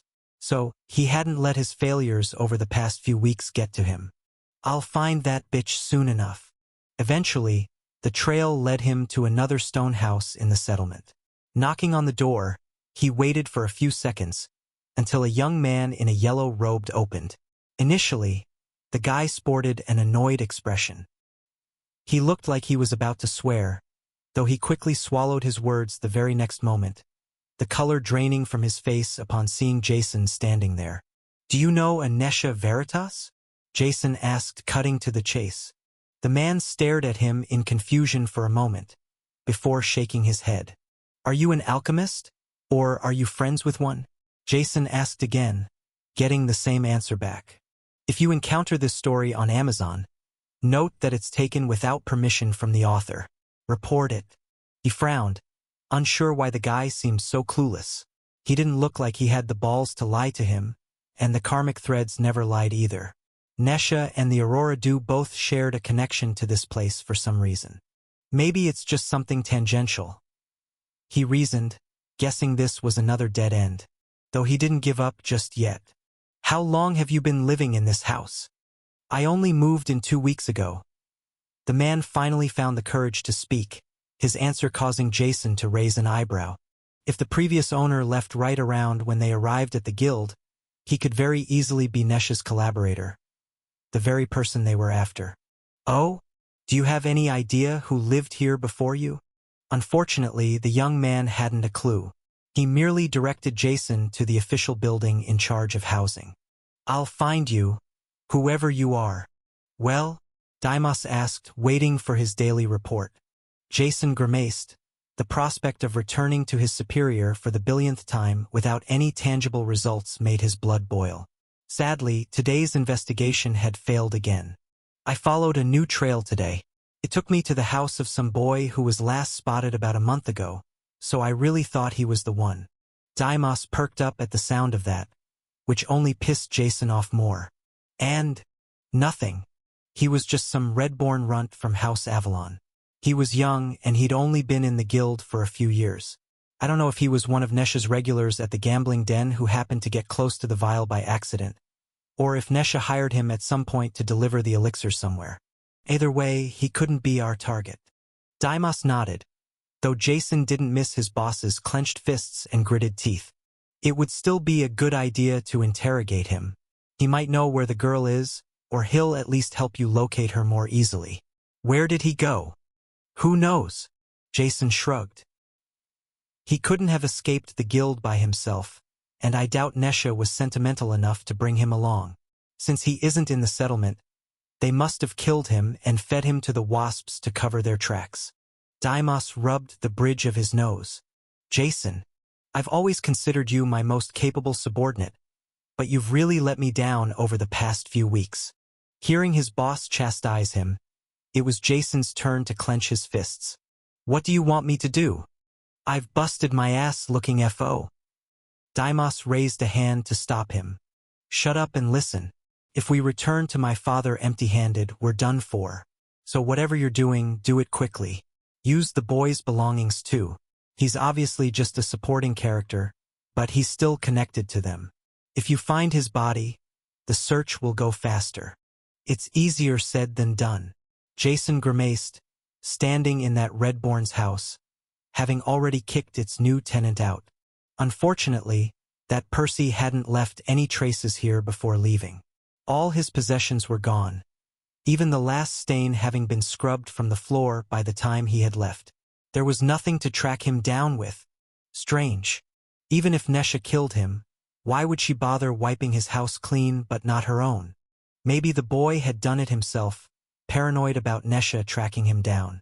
Not that it did him much good in the end. Ugh! What a mess this is. Of course, there was the house itself and the furniture inside. But those weren't Percy's personal possessions. They had changed many owners before him, and even the new guy had filled them up with new threads by now. Trying to cross-reference them with the other clues was only going to complicate things more. Their only option at this point was to fall back to the Aurora Dew and Nesha's clothes, exhausting the remaining trails. Sadly, they'd already investigated most of the threads leading somewhere inside the settlement, so they'd have to start looking at the ones extending outside. There's over a dozen of those. The worst part was that they stretched all over Remier, so investigating each one could take several months. If they got lucky, they might find Nesha after the first one, but if not, their search could easily last years. Realizing how precarious his situation was, Jason kicked the bed away in rage, splitting its frame in half. The pieces exploded to splinters and shreds of cloth as they slammed against the wall. Rubbing his temples, Jason tried to calm himself down. It was ultimately a gamble, whether or not they could locate the culprits before the order's patience ran out. Still, one thing was for certain. At least one of those shared threads did lead to Nesha. And if I do find you, I swear I'm going to rip your head off your shoulders and smash it to pieces. Chapter 131. Settling in. Like, it's not bad. But could you try again? Maybe making the edges a little straighter this time? Percy asked after Nesha handed him the misshapen slab of stone. Over the past week, they'd split up their tasks, with him focusing on repairing the decrepit hut into something livable. He wasn't a carpenter, but he could lift a lot of weight, so patching the ceiling with a few planks hadn't taken him too long. Whether the roof was properly sealed remained to be seen.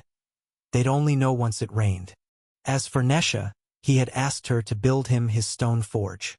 The idea was that she could get some practice using her space mana, learning how to shape it and cut things with it, while also getting him the equipment he needed for his new venture.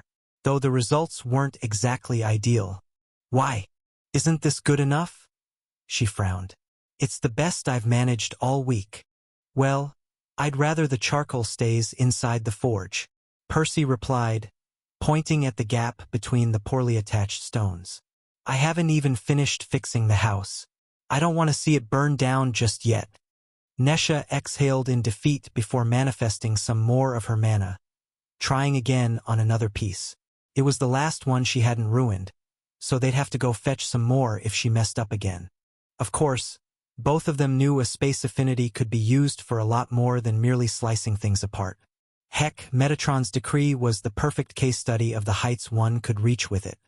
While Nesha was as far from a titaness as one could be, learning to form some smaller portals or crafting spatial amulets wasn't out of the question. When I do manage to get into the vault again, I should try bringing back the runes for it. he decided. Percy had grown to love his magical trinket. The sheer convenience of carrying a crate's worth of items on him at all times was something he wouldn't give up for the world, though he did lament its relatively limited capacity. According to Nesha, it was already close to the maximum any enchanters on Remir could craft. Perhaps the very best ones might be able to make slightly larger amulets, but only the great houses had access to those people.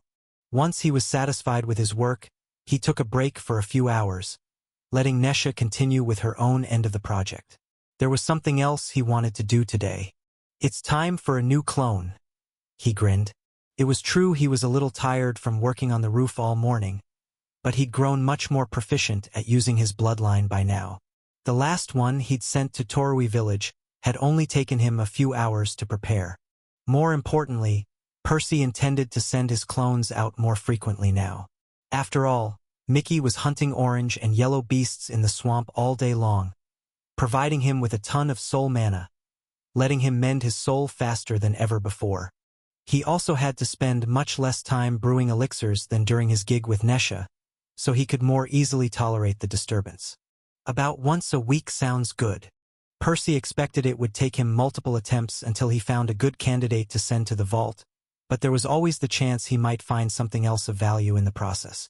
It was dark outside by the time he was done. As always, his soul hurt a lot right after severing the clone, but at least he didn't pass out anymore.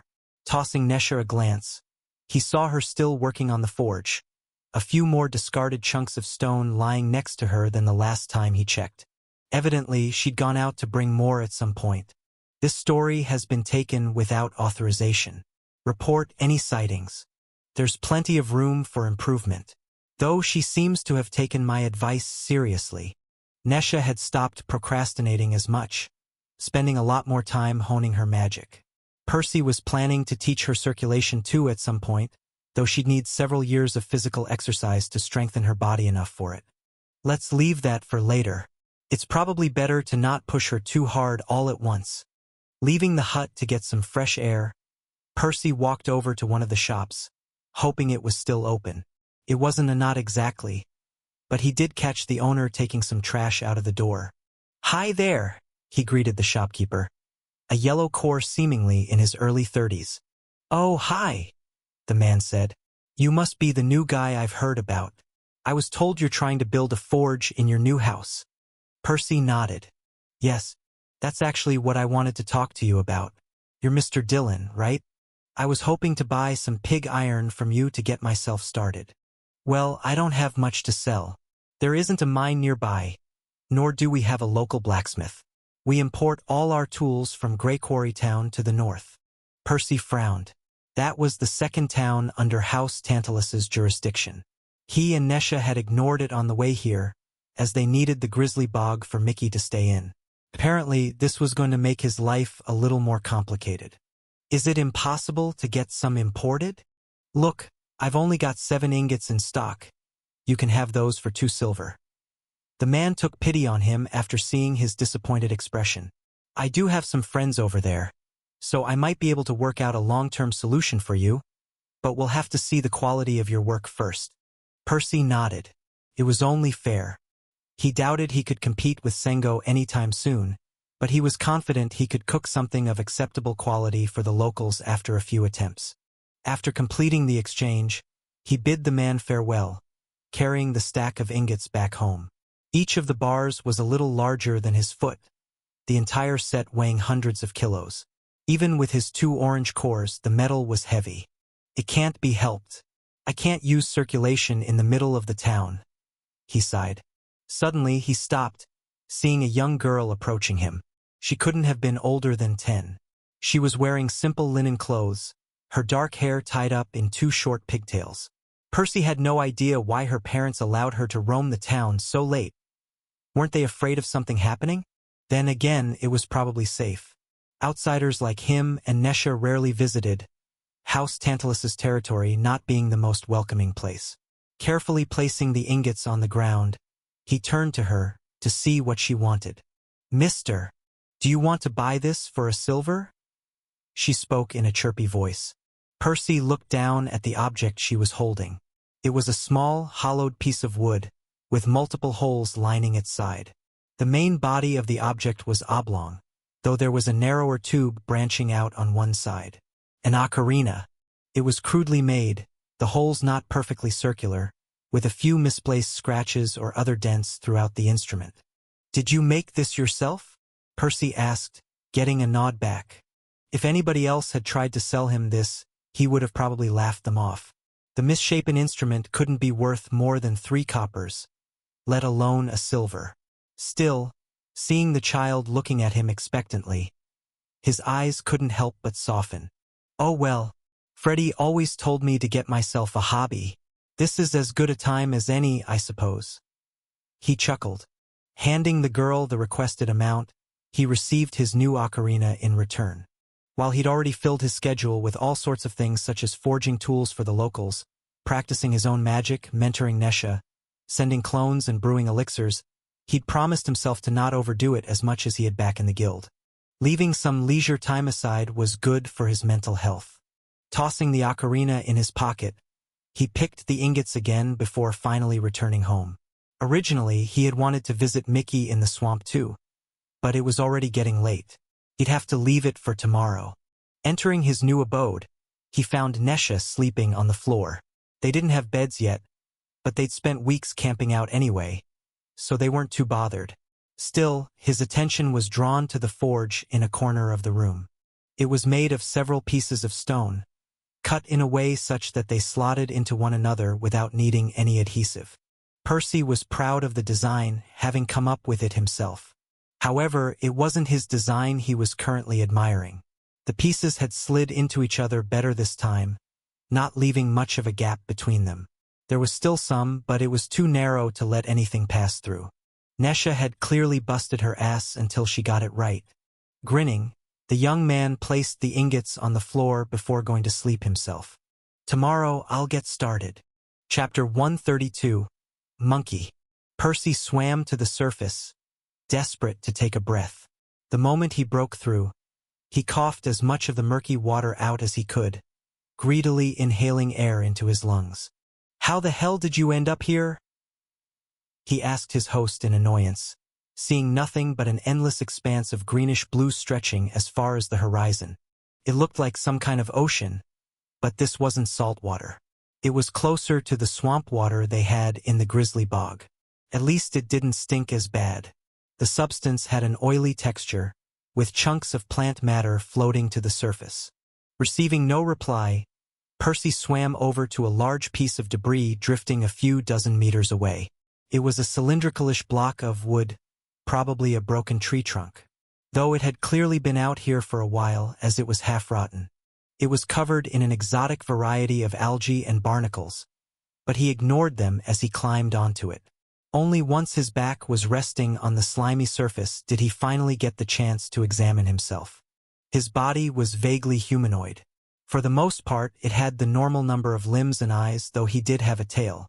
Lacking a mirror, Percy traced the contours of his face with his fingers, deducing that his host was either akin to a goblin or some kind of monkey. "I suppose the status will have the answer." Undersir. Percival's clone. Mana cores. Mana core 1, orange, beast. Mana core 2, seed. Spells. Parting gift, crude. Quarterstaff, crude. Glove, crude. Crystallization, crude. Mantle of deceit, refined. Decrees. Phoebe's decree grants access to your status. Morai's decree, incomplete, grants the seed of a second mana core. Requires potent life mana to germinate. Metatron's decree, open a one-way portal to the vault of magic at will. Undersir. Monkey it is, he concluded after seeing his affinity. Sensing for his core, he eventually managed to take control of his mana after a couple of minutes. Pushing it to flow faster, he felt his heartbeat quicken, his veins bulging as a series of amber lines lit up all over his body. His host protested by instinct as the feeling of their strength getting rapidly consumed wasn't particularly pleasant. No wonder beasts don't use circulation, despite how easy it would be to discover it.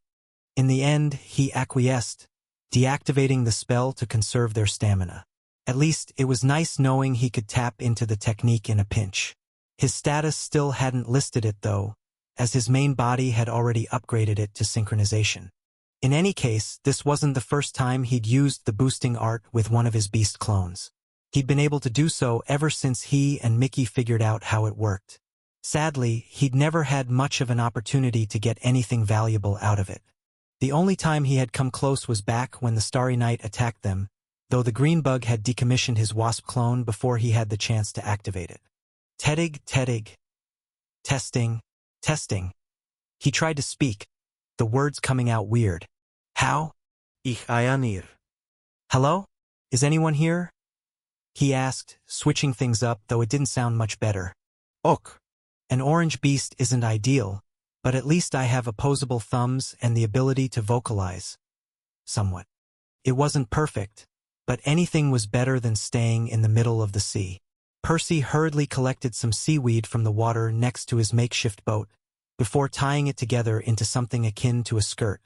Sadly, his host didn't have a single patch of fur on his pink skin, so the idea of meeting people while naked was a little embarrassing.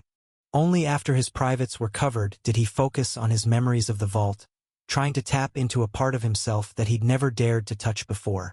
Ever since Metatron gifted him with his decree, Percy had felt something lingering at the edge of his thoughts, an invitation he could always choose to accept.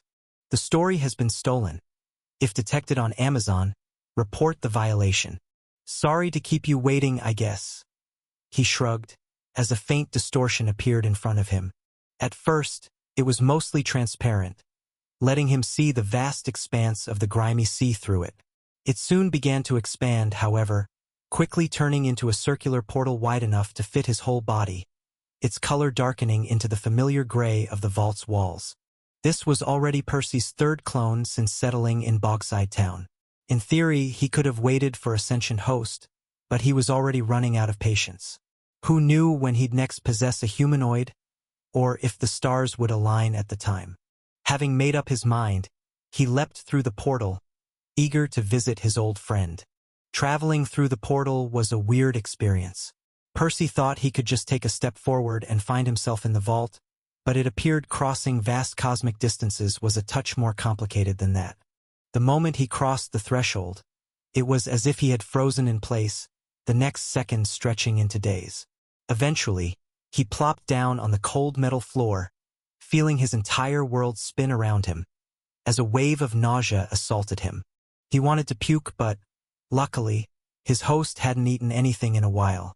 In the end, Percy just stayed there for a few minutes, waiting for his surroundings to stop spinning.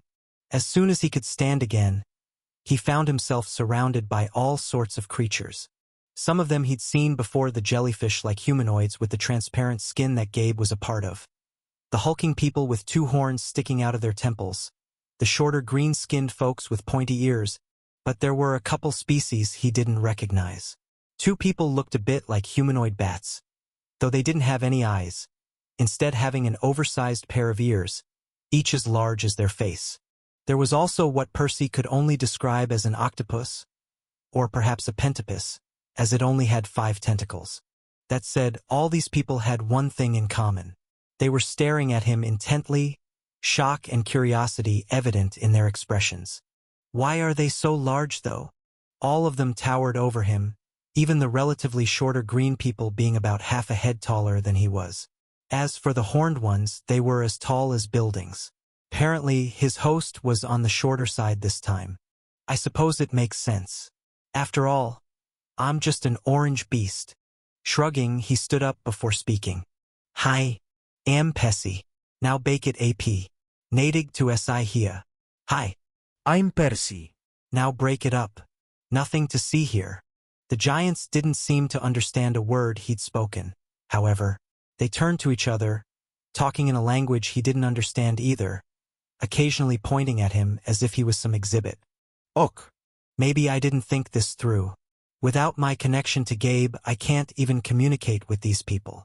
Just when he was considering his best course of action, he noticed the pentapus say something, before a hole opened on the ground, spitting out a strange device. Picking it up with its tentacle, The Pentapus then reached for Percy's ear, hooking it around it, one side sticking to his head. Percy didn't stop him, not sensing any malicious intent. Try that again. The Pentapus spoke in the same language as before, though Percy somehow understood it this time. Neat. How does this work? Percy asked. His words came out broken again, but the locals looked like they had understood them. It just uses some runes and some mind mana to translate your thoughts. The creature explained. Geez, really generous of you, wasting 5,000 credits on this beast. One of the hulking humanoids said, his voice booming. The Pentapus didn't say anything, only shrugging or something. 5,000 credits? The amount shocked Percy. He wasn't exactly an expert on the vault's economy, but from the time he'd spent with Gabe he could tell this wasn't a trivial sum. So, what's up with this thing? One of the jellyfish people asked. Did the gods bring a new race into the vault? No way. Why would they bring beasts to live with us? One of the bat people chipped in. Well, how else do you explain this? The jellyfish person didn't let up. Probably some weird experiment or something. Just look at it. It's smart enough to talk. The arguments continued for some time, these people talking about Percy as if he wasn't even there. Eventually, the Pentapus approached Percy again, placing a tentacle on his shoulder before speaking. Why don't you guys just ask him what he's here for? He said, putting the debate to rest. You're a he, aren't you? He asked Percy, glancing down at his skirt that had ended up uplifted at some point. Percy hurriedly covered up again, some heat gathering in his cheeks before nodding. I've no idea how I ended up here. He lied through his teeth. While he appreciated the Pentapus's help, he didn't need to explain himself to them. I'm looking for a friend. He's one of these guys. He added, pointing to one of the jellyfish people. Well, whoever it is, there's a good chance you'll find him in the living quarters. The Pentapus said, seemingly buying his story. Next, he slithered towards a certain direction, gesturing at Percy to follow. Hey, thanks for the translation device. The latter said once they were alone. Don't worry about it. The Pentapus waved it off. I've got more credits than I know what to do with. He must be quite powerful, Percy speculated. Even with a blessing and a bloodline, Gabe was struggling to get by. Thanks anyway, was what he said out loud. Trying to communicate via gestures would have been a pain in the ass. Name's Percy, by the way. The Pentapus didn't say anything, silently guiding Percy through the vault. Eventually, they came across a massive cube that looked familiar. It was just like the building Gabe lived in, though he wasn't sure if this was the one. There are 16 living cubes in the area. The rest are lined up behind this one. I'm not sure which one your friend lives in, but just tap their walls and say you're here as a guest. The system will take care of the rest. Percy nodded, though the Pentapus was already slithering away. I'm Ronnie, he said before he was gone entirely. Chapter 133, Reunion. Reaching the first cube, Percy placed his palm on its surface, much like he'd seen Gabe do before. A blue circle of runes lit up around it, though it turned red the very next instant. Error. Failed to identify. State your user ID. Percy didn't panic, having expected this. I don't have a user ID. I'm here as a guest. I'm looking for Gabriel, he said, hoping the translation device worked on the system. Honestly, he didn't even know why there was an option to identify as a guest. Weren't all the denizens of the vault automatically registered users? But he wasn't one to look a gift cube in the mouth. Authorization granted. Logging user in as guest. Contacting Gabriel. Warning. Your identity as a guest heavily restricts your access to most system features. You are not allowed to purchase items, start challenges, or enter buildings without permission. Percy nodded, thinking this was only fair, if somewhat inconvenient. Next, he watched the red circle around his palm turn blue, 2 arrows appearing in its circumference as it began to revolve slowly. Nothing changed for a couple of minutes, making Percy wonder if his friend was even at home. Actually, forget at home. Is he even alive? Logically, the vault's gods wouldn't have allowed their only specimen with 2 cores to die. but Percy couldn't stop himself from worrying. Luckily, the circle flashed green at some point. Hello? What the hell is this? Since when does the vault have guests? A hoarse voice asked, apparently wondering the same thing as Percy. The voice sounded different than Percy remembered, and not only because he was hearing it from the outside. The owner seemed to have some difficulty speaking, the words coming out strained. Still, he recognized him. Gabe? How are you doing, man? Percy asked. I have no idea who you are, but that isn't any of your business. Just go away. I'm busy. Gabe, it's me. Percy, he hurriedly said before his friend hung up on him. What? What did you just say? Percy. You know? The guy who gave you your second core. SHHHHHHH. What the hell are you doing? You can't speak about that out loud. Is this really you? Percy rolled his eyes. Are you going to let me in? Or should I jog your memory some more? Gabe remained silent for a couple seconds, seemingly taking it all in. I don't know where you currently are, but I live in cube number 3. Just head over there. I'll let the system know to guide you to my room. He eventually said. Percy nodded, though his friend couldn't see him. He circled around the cube, guessing this one couldn't have been the third. He skipped the next one too, before approaching the one after. It had to be either number 3 or number 14, depending on which end they started counting from. If it was the latter, he'd have to walk some more, though that wasn't what was going through his mind. He seemed surprised when I mentioned his second core. Doesn't he know the cat is out of the bag? It was strange. Had the gods not reached out to him? What were they waiting for? Percy would have expected them to do all sorts of experiments on Gabe by now. Why would they have left him in the dark? Oh well, I suppose I can just ask him myself in a few minutes. Placing his hand on the cube, he quickly confirmed this one was indeed number 3. The system allowed him to enter, a series of arrows flashing along the corridor's surfaces to guide him. Percy met plenty of natives on the way, scurrying around their legs. At least his petite body made it easier to trudge through the narrow pathways. Stolen from its rightful place, this narrative is not meant to be on Amazon. Report any sightings. Can they not see the arrows? Or are they just ignoring them? Either way, it wasn't long before he arrived at his destination. However the system worked, it was really convenient. Percy was certain he wouldn't have remembered the way on his own. He was about to knock, but it appeared there was no need, as the indented metal parted by itself as soon as he touched it, releasing a burst of steam in the process. Standing before him was a tall man with transparent skin, his organs visible as they throbbed inside his torso. He was wearing simple brown shorts, an unassuming gray bandage wrapped a couple times around his abdomen, concealing the enchanted one Percy knew was there.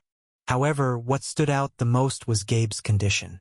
The entire front side of his body was covered in nasty burns, his skin misshapen and, in many places, blackened. His left hand was missing entirely up to his wrist, and even his right one seemed to have lost some freedom of movement. This was Percy's first time seeing his friend's face, but his features were charred too, as a third bandage covered his eyes. Even Gabe's throat appeared severely injured. No wonder he couldn't speak properly. Wow. He looks even worse than I remember, and this is after a year of healing. He thought, his expression grim. Percy was at a loss, not knowing what to say to his friend. Luckily, the latter spoke first. Huh. Is this how you normally look? Gabe snickered, though it trailed off into a wheeze. I guess that explains why you go around possessing people. Glancing down at his half-naked body and his shoddy seaweed skirt, Percy remembered he was currently inhabiting the hairless monkey. Some heat gathered in his cheeks again, as he felt even more embarrassed meeting somebody he knew while in this state. And the worst part was, Gabe was only talking about his height. After all, he couldn't see much else through mana sense alone. I hope you don't actually think this is my real body, Percy said a little more animatedly than he perhaps should have. See? No second core. He pointed at his abdomen. SHHHH. Gabe got all jumpy again. Will you stop saying? You know what? All the time. Why did you even make me spend my credits on the bandage if you're just going to keep shouting it out to the world? Percy frowned. You really don't know? Know what? Gabe asked. And how did you even return here? I'm pretty sure I've never seen any beasts like this in the vault. I'll explain everything in a second, but first tell me how you've been over the past few months. Honestly, you look like you've had a tough time, Percy said, sitting on the bed. He knew the room was rather small, but it sure looked a lot larger than he remembered, thanks to his current perspective. Gabe grimaced upon seeing a grimy monkey on his bed, prompting Percy to smell his armpit. Honestly, he stank quite badly, but only part of it was due to his host's non-existent hygiene. The majority had to do with the fact he had just swam out of a swampy ocean. Well, there isn't much to tell. My situation is about as shitty as you can see. I've made a lot of progress with my affinity, Gabe eventually said, pointing at his eyes. Percy knew his friend probably meant his affinity fusion, but the latter was still conscious about speaking of his secret openly. Sadly, I can't complete another combat challenge in this state, so I had to delve into Magiscript. He added, but hey, it's probably for the best. Fighting would just raise the odds of people finding out about. Yeah. Gabe, I hate to break it to you, but it's a little late for that, Percy finally said. What do you mean? How do you think I got here? Metatron gave me his decree on the way out. I would have visited sooner, but I had to wait for the right opportunity. Gabe's jaw slackened at the revelation. A moment later, he shuddered as the words sank in. You're joking, right? I would have known. The gods would have chopped me up to pieces by now if that had been the case. Evidently not. Percy shrugged. And honestly, why should they? You're clearly motivated enough to keep improving to heal yourself. They can just sit on the sidelines and watch you practice with your air and light affinities. Why intervene with an experiment that's already giving them everything they want? No way. It was Gabe's turn to plop down on his bed, wiping the cold sweat off his forehead. What happens when they have all the data they want? Percy shook his head, not having an answer. It was true the gods hadn't bothered Gabe over the last year, but that wasn't guaranteed to remain the case. Maybe they'd move on to more aggressive experiments at some point. Gabe pointed to himself and then traced a circle in the air with his finger. Percy assumed his friend was asking him to use the decree to take him out of the vault, but he was afraid to say the words out loud, in case they were being monitored. I doubt it'll work, he sighed. The status specifically said, one-way portal. Percy didn't think it would allow people to exit the vault. Even if it did, there were many other problems they'd have to solve. First of all, Percy didn't know where exactly the portal opened. Was it a specific place inside the vault, the very one where he had landed? Or was it randomly picked each time? How would Gabe know to use it before anybody else did? One thing was for certain. Percy didn't dare to open a portal on Remir. He couldn't risk Metatron or the other gods forcing their way to his homeland. Even if he and Gabe decided to try this, they'd have to bring the latter to a different world, assuming his clones found a suitable one. Gabe, I really don't know how to help you, man, but I promise I'll do my best to find a way, Percy said, getting a reluctant nod back. This was the same thing he had promised the last time too, and he had kept that promise. Though their problem was admittedly a little harder to solve now. Oh, and one more thing, Percy added, his friend perking up. Can I crash here for a few days? I'm kinda homeless. Chapter 134, Runecrafting. Percy, are you sure you don't want to go out for a walk or something? Gabe suggested, pinching his nose. You haven't left my place even once since you got here. It had already been a couple of weeks since Percy arrived at the vault. By now, his host's peculiar odor permeated the humble room, the thick stench of sweat and spoilt eggs causing its owner to gag every few minutes. So much for hospitality? Percy rolled his eyes. You know my time here is limited, right? I need to make the most of it. The monkey hadn't been too injured when he found it, his fused mana being more than potent enough to patch the orange beast's soul for a while. If he really wanted, he could probably remain here for several months. That said, he couldn't accomplish too much in this body, so, in the end, Percy had decided to not stretch his stay for too long. Unable to start a challenge or do much else by himself, he relied on Gabe's generosity to dip his toes into Magiscript. The stingy jellyfish had initially been hesitant to buy him food or reading material, though he had come around after some pleading. Fortunately, Percy had no interest in cleansing the monkey's core. That meant he didn't need much Sizian meat to get by, thanks to his smaller frame. Gabe also saved some money on the Magiscript books by lending him the ones he had already purchased for himself. Of course, he'd still needed to pay a few credits for a written version, as he personally had the material narrated to him due to his blindness. Everything I've read so far doesn't sound too different from what we have on Remir, Percy noted, diving back into his book. At least, the translation device conveniently worked on the text too, making his life easier. Still, he put some effort into learning the vault's language, as he knew it would help him moving forward. Strictly speaking, Percy hadn't delved into Magiscript proper just yet, as the field was too advanced for a beginner. Magiscript involved the combination of multiple runes into complex enchantments that could achieve a lot more than their individual components. What Percy was currently learning about was merely runecrafting, the formation of single runes, each of which could achieve a very specific, simple effect. However, even this lesser branch was plenty useful for him. Plus, it was the foundation for everything else. So, it's all about using one's mana to draw a symbol and then aligning their intention with the symbol's meaning. Evidently, the enchantments could be written in any language suitable for runecrafting, though there were a few rules as to what constituted one. Certain enchantments worked better with specific symbols. For example, geometrical shapes with lots of angles could more easily convey the meaning of sharpness, while looping shapes correlated with completeness and repetition. A good runecrafting language was designed to capitalize on all these nuances.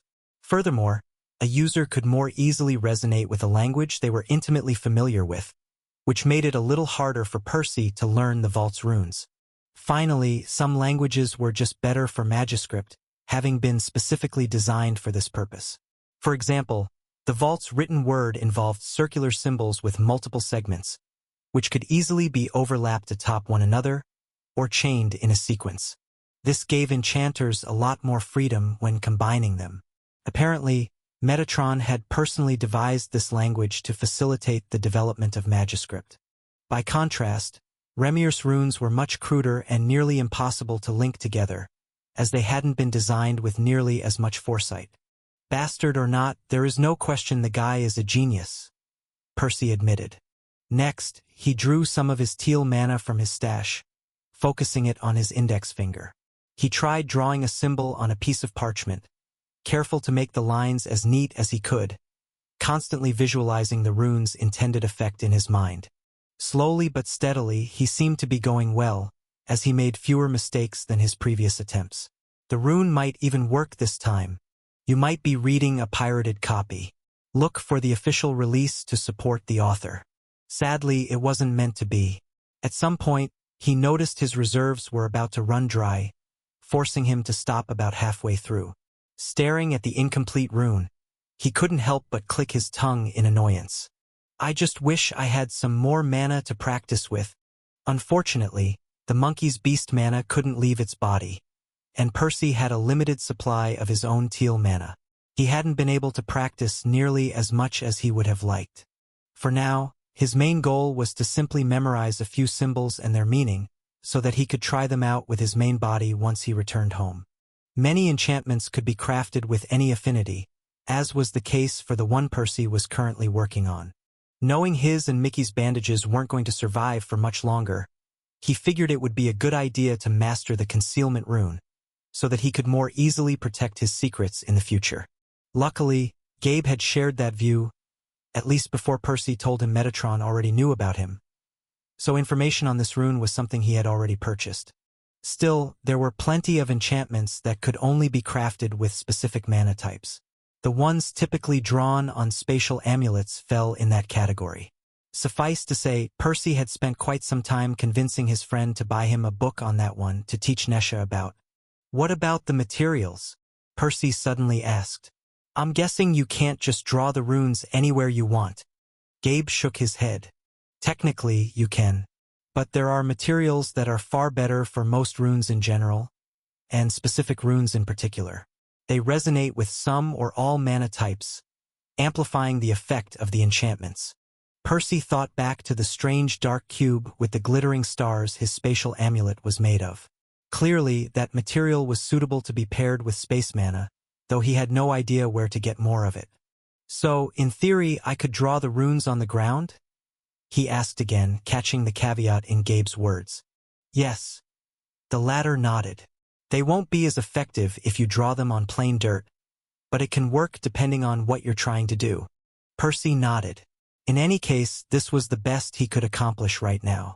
Without any more mana to practice, and having pretty much memorized the runes, the only thing left was to wait until he returned home to test them out some more.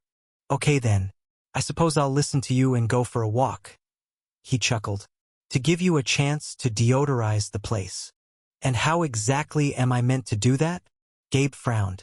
Can't you get the cube to ventilate the room? Percy shrugged. Yes, for a credit. Gabe didn't sound very happy. Well, just use your mana or something. Between fire and air. I'm sure you'll work something out. Percy said, heading towards the door. Do you want me to come with you? To give you a tour of the vault? Gabe asked, but Percy shook his head. Don't worry about it. I'll explore a little on my own. And, Gabe. I haven't forgotten about my promise. I know it sounds impossible, but we'll figure it out. Percy walked through the narrow corridors, vaguely remembering the way to the exit. Still, a few seconds later, multiple arrows lit up on the walls and ceiling, helping him along. As soon as he was outside, he took a deep breath, having also grown a little sick of the stale air in the room. Not that it's much cleaner out here, he smiled wryly. Strolling around the futuristic city, he spotted many other buildings of various sizes, but not shapes, all of them being cubes for some weird architectural reason. He had no idea what their purpose was, but they were all decorated with countless interlocked runes of various colors, shimmering or pulsating in set rhythms. While Percy was still a novice in runecrafting, his recent studies only made him appreciate the sublime art even more. Many people walked past him, flashing him curious glances, though nobody stopped him or talked to him, despite his minute stature and lower grade making him an easy target. Evidently, the gods in charge of the vault had taught their children better than to stick their noses in matters that didn't concern them. Eventually, he managed to reach the area with the challenge cubes, after asking a few passerbys for directions. Placing his hand on one of them, he tried to enter it as a guest, only to get rejected. It was worth a try. The system had already warned him he wouldn't be allowed to do this without permission, but Percy couldn't help himself. He really hated imposing on Gabe, so he hoped to earn his own credits during his future visits. Sadly, it wasn't meant to be. Hey, it's you, a familiar voice said. Did you find your friend in the end? Percy turned to his right, only to see the pentapus creature standing some distance away, its purple tentacles and yellow eyes giving it a slightly intimidating appearance. Using mana sense, he spotted a blue core thrumming in its somewhere. I did. Thank you again for your help, Ronnie. Percy smiled. Or would you prefer me to call you Metatron? Chapter 135. Metatron. Oh? What gave me away? The pentapus replied, its entire demeanor shifting. Not a trace of mana leaked out, but Percy couldn't help but feel a chill roll down his spine. It was as if a giant beast was staring at him, contemplating whether to squish him like an ant with a brush of its finger. While he'd long had a hunch about Ronnie's identity, getting it confirmed by the Titan himself shook him to his core. Still, he tried his best to maintain his outward calm, not willing to show the ancient god any weakness he could pounce on. After all, he wasn't here with his main body. Metatron clearly didn't have all the power here, and they both knew it. Percy guessed the god could probably destroy his clone soul if he wanted, but he seriously doubted he could do anything to his real body back on Remir. If he could, he would have done it already. Besides the name, you mean? Percy asked. There were a bunch of clues. For one, I was surprised you invited me to the vault but didn't bother keeping an eye on me once I arrived. Unless you did. I admit you did a great job blending in with those mortals, but it wasn't perfect. I've recently met a pretty powerful blue core who failed to contain his aura half as well as you. Huh. I suppose it's been a while since I last spent some time among mortals. Metatron chuckled, narrowing his eyes playfully. It appears their control is even shoddier than I remembered. Following that, Percy watched the fake blue star dissipate into nothing inside the Titan's body. There wasn't anything else visible in his frame either, making Percy wonder if gods even had cores like mortals and he just couldn't perceive them, or whether they no longer needed them. But Percy pressed down his curiosity, continuing. The mortals were my next clue. I've seen plenty of different races walk around the vault, and they all had one thing in common. There were multiple of each species. Unlike all the other mortals, Metatron was unique in that he was the only Pentapus Percy had encountered since coming here. That had struck him as quite odd. Clever. Indeed, by the time the vault expanded enough to sustain the lives of mortals, my home world had already been destroyed, my species having gone extinct eons ago. I'm the last one. Metatron spoke in a somber tone. Though Percy was convinced the Titan cared more about his inability to sire children for his sick experiments than the actual demise of his people. What do you want from me? What else? Metatron shrugged. I don't know which remote corner of the universe you come from, but I'm sure you understand just how special your bloodline is by now. So what? Do you want to steal it from me or something? I'm sure I can't mate with any of the people here. Metatron chuckled. You're a smart kid, Percy, both for figuring my identity out and for coming here with a clone. Had you brought your real body, I'd have been disappointed. You see, I prefer working with smart people. But no, I don't have the ability to steal your bloodline. Nobody does, as far as I know. Percy nodded, all of this being in line with what he knew. Of course, it was possible the Titan was lying, but he doubted this was the case. After all, if it was that easy to steal somebody's bloodline, the gods wouldn't be relying on random mutations and countless generations of mortals to cultivate bloodlines to their liking. Not here and not on Remir. Then what else is there? While I admit I'm not above taking something by force when possible, there are many other ways to get what I want. And not all of them are bad for you. You see, I want to collaborate with you. This time it was Percy's turn to laugh. Collaborate with me? A Titan working with a mortal? I wasn't even born the last time you blinked, and I'll be gone by the next one. How would this even go? Metatron shrugged. This book was originally published on Royal Road. Check it out there for the real experience. What does mortality or divinity have to do with this? You can do something I can't. Something valuable. And I want that. Hell, you'd be more useful to me than half the gods in my service. Percy fell in thought, contemplating the Titan's words. If Metatron was being honest, it could indeed be extremely beneficial for him. He could end up treated as a god, receiving all the benefits the rulers of the vault had access to. And why not? Would it really cost Metatron too much to give him some knowledge and resources in exchange for using his bloodline? There was definitely a way for both of them to profit. Can you help me ascend to godhood? Percy asked, focusing on his most important goal. Anybody else would have laughed at this question. Despite all his achievements, whether it was his growing strength, his second core, or the Aurora Dew, he had barely taken a step towards this ultimate goal, the pinnacle of magic. Percy might be able to grow further than he would have as a normal Redborn, but he was still behind those like Archibald or Elaine, let alone the chosen ones recruited by the Divine Order. Could Metatron give him what he really wanted? Impossible, the Titan said, dashing his hopes. Together, we can achieve many things, unimaginable things. The decree you've snatched from the Morais is but one of them. With my guidance, we can get treasures you can barely even dream of. But it won't be enough. Percy completed his sentence for him. No. It won't be. Metatron nodded. If you were a Yellowborn or hell, even an Orangeborn, there might have been a chance. We could have used all sorts of tricks to stretch your lifespan and accelerate your advancement for you to barely reach the thresholds. But frankly, I doubt all the resources in the universe are enough to turn a Redborn into a god. Silence persisted for several minutes. Percy didn't speak, and Metatron didn't rush him either. For a second there, the young man even forgot he was standing face to face against a possibly hostile Titan, seeking to exploit him. Only the god's words rang in his head, as well as the grim realization they had delivered. Ever since he discovered his bloodline, Percy had harbored hope of breaking through the suffocating shackles of his fate. And everything he had experienced since had watered and germinated that hope, helping it flourish. But something about Metatron's verdict sounded final. This was a man who stood at the pinnacle of all existence, a researcher famous across the cosmos for his power and wisdom, and he believed that Percy didn't stand a chance of achieving his dream. Why the long face, kid? Do you know how few people ever ascend to godhood? I didn't say you cannot reach violet or even white. Those goals are far more realistic with my help.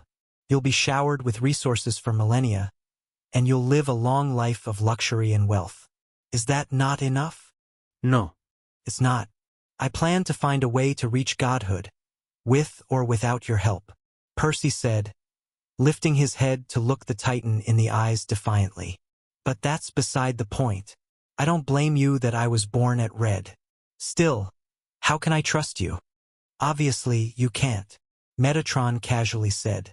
Trust is something to be earned. I don't expect you to decide right now. You aren't close to the end of your lifespan, are you?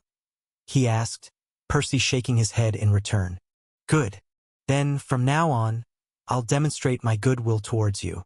You are allowed to visit the vault with your clones whenever you want. I've registered you as a user, so you can even undertake the challenges and purchase resources.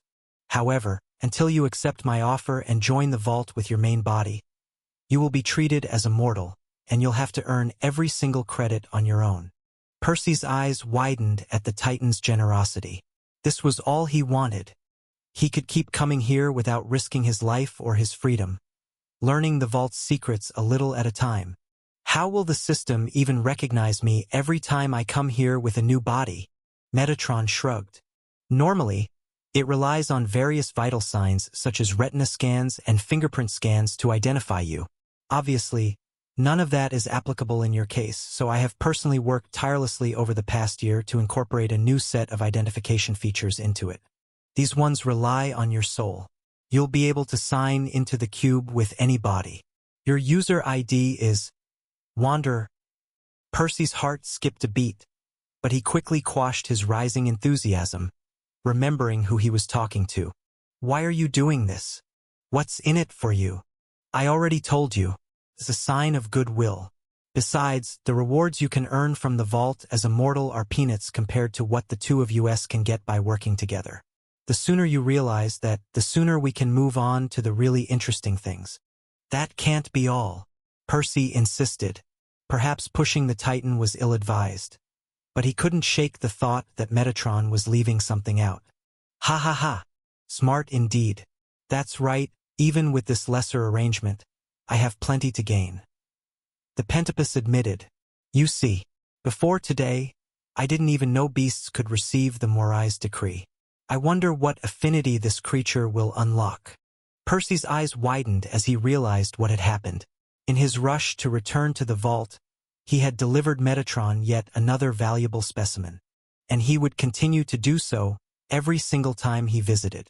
Shit, what happens if I use circulation inside the challenges?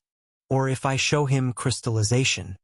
Metatron didn't really need him to agree to his terms to milk his ability for everything it was worth. He merely had to wait for Percy to hand him all his trump cards of his own volition, one spell at a time. If he wasn't careful, he might inadvertently give Metatron the power to take over the entire universe. Chapter 136. The Tale of Sverige. The tension in the air was palpable as Percy stared at the grinning Pentapus, contemplating how he'd been played. He didn't doubt Metatron truly intended to win him over eventually. Still, the ancient Titan had plenty to gain even in the meantime. Should I destroy the monkey's soul before I go? Percy was certain Metatron could repair his host's body and soul if he just abandoned the creature at the verge of death like he usually did. Though he could probably prevent that by actively using what little fused mana he had left intentionally tearing the soul to shreds. But he shook his head. It's best to not antagonize him directly. Metatron wasn't dumb. If Percy did this right now, the Titan might take it personally. At best, he could ensure his future hosts died accidentally inside the challenges, and that he didn't use anything too sensitive while inside the vault. Actually, is that why he admitted he wants the monkey? So that I wouldn't dare destroy it. The realization sent a chill down Percy's spine. It appeared that no matter what Metatron did, there was always a deeper meaning behind it. Regardless of what Percy chose, the Titan would come out ahead. Don't beat yourself up too much, kid. Metatron spoke, breaking him out of his thoughts. I've been around for a while longer than you have. Just say the word, and all my knowledge and experience will be at your disposal. Thanks for your offer. Percy spat begrudgingly, his face looking like he'd just swallowed a fly. I'll consider it. Metatron shrugged, before turning around, slithering away. However, he spoke again before fading into the distance. Oh, and there's one more thing. Ask the cube for information on acquired blessings before you leave the vault. I won't charge you any credits for this one. Consider it a welcome gift, a tiny sample of the things we could achieve together. The Titan's voice trailed off. Only a few minutes after the Pentapus disappeared from his sight did Percy plop down weakly on the floor, his body coated in a layer of cold sweat. He'd tried his best to stand his ground against the ancient being, but he understood he'd done a poor job at it. I need to be more careful moving forward. His access to the vault was an unprecedented opportunity, but also the deadliest of traps. Should he fumble, he'd lose everything. Gabe too. Percy wouldn't forget that Metatron was essentially holding his friend hostage, though neither had seen fit to bring it up during their little chat. Let's focus on what I can do right now, he ultimately decided, placing his palm against the nearest wall. Cube, give me all your information on acquired blessings. User ID Wanderer. He spoke, recalling how Gabe had done this in the past. A circle of runes lit up around his palm, though it flashed silver this time, probably scanning his soul as Metatron had mentioned. Authorization granted. Evaluating request. Truth be told, this was the first time Percy even heard of acquired blessings. According to his understanding, the only way to obtain one was to inherit it directly from a god. Clearly, what Metatron was giving him was quite an esoteric piece of knowledge. Evaluation complete. There is 1 book, 57 research logs, 1 encyclopedia, and 945-7349 news reports that mention acquired blessings. Part of the selection is restricted for your grade. Only 0 books, 0 research logs, 0 encyclopedias, and 0 news reports are available for purchase. Total cost, 0 credits. Current balance, 0. Percy's jaw slackened at the result. Was this some kind of joke? He was about to curse, but the system spoke again. Notification. User has been granted special authorization to view 1 book on subject, acquired blessings free of charge. View now. Yes. He nodded. Please deliver it in hard copy format. The author's narrative has been misappropriated. Report any instances of the story on Amazon. He knew he was probably just playing into the Titan's hands again, but he couldn't contain his curiosity. Choice confirmed. Printing book, The Tale of Sverige. Delivery in 24 writs. Soon, Percy held a thick tome in his hands, still giving off some warmth. Wanting nothing more than to finish his business in the vault and get the hell out of here, he quickly dove right in, ignoring the occasional passerby giving him a curious look. If there was one silver lining to this whole mess, it was the fact that he didn't have to worry about the mortals giving him any trouble. He doubted Metatron would allow anybody to interfere in his project. Let's see what this is all about then, he thought, focusing on the text. At least Percy was a fast reader, and the translation device made him feel as if he was reading in his native language. A few hours into the book, his stomach began to protest, though he just ignored it. As far as he was concerned, whatever happened to the body from here on was Metatron's problem. That said, only part of his persistence was brought about by his desire to get this over with. Another part was due to finding the tale genuinely interesting. Apparently, there once was a god called Sverig, who made waves in the cosmos due to his immense power. While he hadn't been a titan originally, many titans fell by his hand as he roamed the universe seeking thrills and adventures. But Sverig was an oddity among gods in more ways than one. Most deities tended to mate unscrupulously, often siring hundreds, if not thousands of children. However, that wasn't what Sverig had done. He only ever loved a single mortal woman, fathering one son. Just one. And he cherished this only child of his most dearly, to the point he would gladly lay his very life down for him if need be.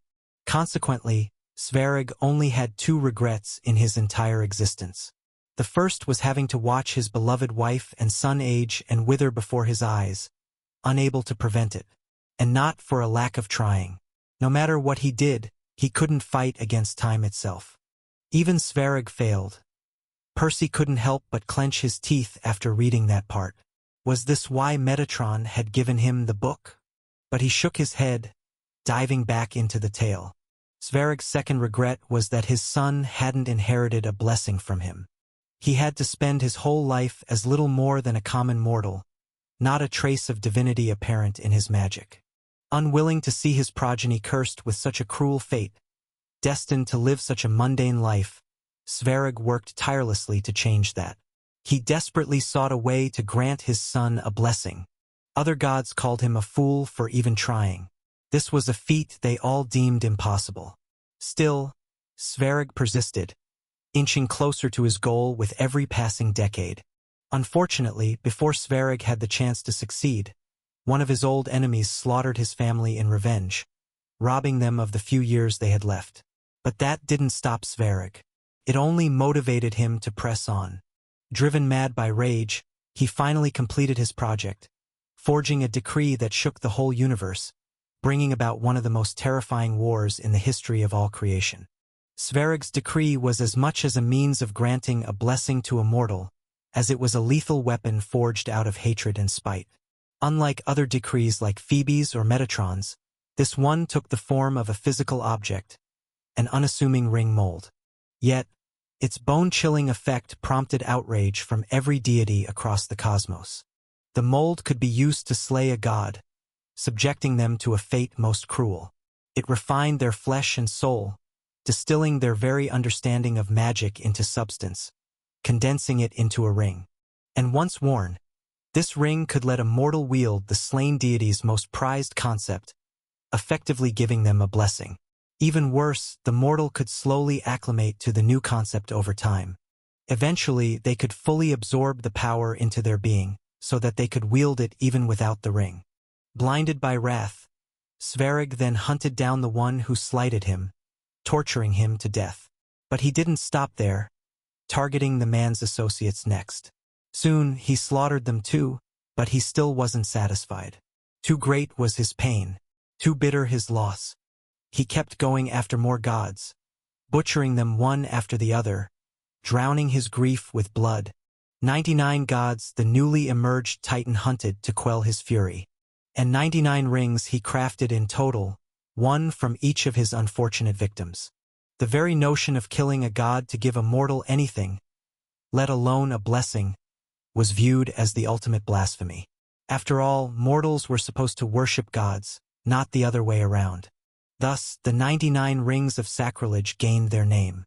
Raising arms in outrage, countless gods from countless worlds banded together to punish Sverrig for his grave sin. Using the 99 slain deities as the excuse, they laid waste to anything the Titan held dear. However, their righteous campaign was nothing but a front for their true purpose. After all, mortals weren't the only ones who could wield the rings of sacrilege. Gods could wear them as well, mastering concepts they hadn't touched before. Ironically, the number of casualties in the resulting war over the rings utterly dwarfed Sverig's victims. The scars left behind by the war of hypocrites never truly healed. Entire worlds were destroyed, thousands of races having gone extinct. As for the ring mold, Sverig's decree, it shattered at some point, ensuring that no more rings could ever be crafted. Nobody knew how or why that happened, but one thing was for certain. No one ever managed to replicate Sverig's feat, not before, nor since. As for the instigator of the war himself, he seemingly vanished from the cosmos, never again to be seen. Some theorized he was dead, others that he was still hiding somewhere to this day. And the rings, the 99 rings of sacrilege. The war scattered them throughout the cosmos, most of them lost for countless ages. By now, many of them had been found, a new war occurring every time that happened. Most of those ended up in the coffers of the largest factions in the universe. But not all of them. Plenty were still missing, their fate unknown. Chapter 137. A Dangerous Game. Rings of Sacrilege. Percy struggled to keep himself from drooling. Reading some more into the book, he quickly learned a few more important details about the priceless artifacts. Apparently, the usual rules still applied to mortals, restricting them to a single blessing per person. Or perhaps per core? He speculated with some hope in his eyes. That said, this only happened once they fully absorbed the ring's concept. Until then, they were free to take the ring off and switch to a different one. Yeah, let's try getting the first one before worrying about that. He chuckled bitterly. Beyond that, he still needed to have the correct affinity for each ring, which complicated matters once again. He was sure at least one of them should have a pure concept, given how common the affinity was, but that might not be relevant to him once the lotus bloomed. Preferably, Percy wanted one related to the soul affinity, as that might have some positive effect on his bloodline. Still, he understood that beggars couldn't be choosers.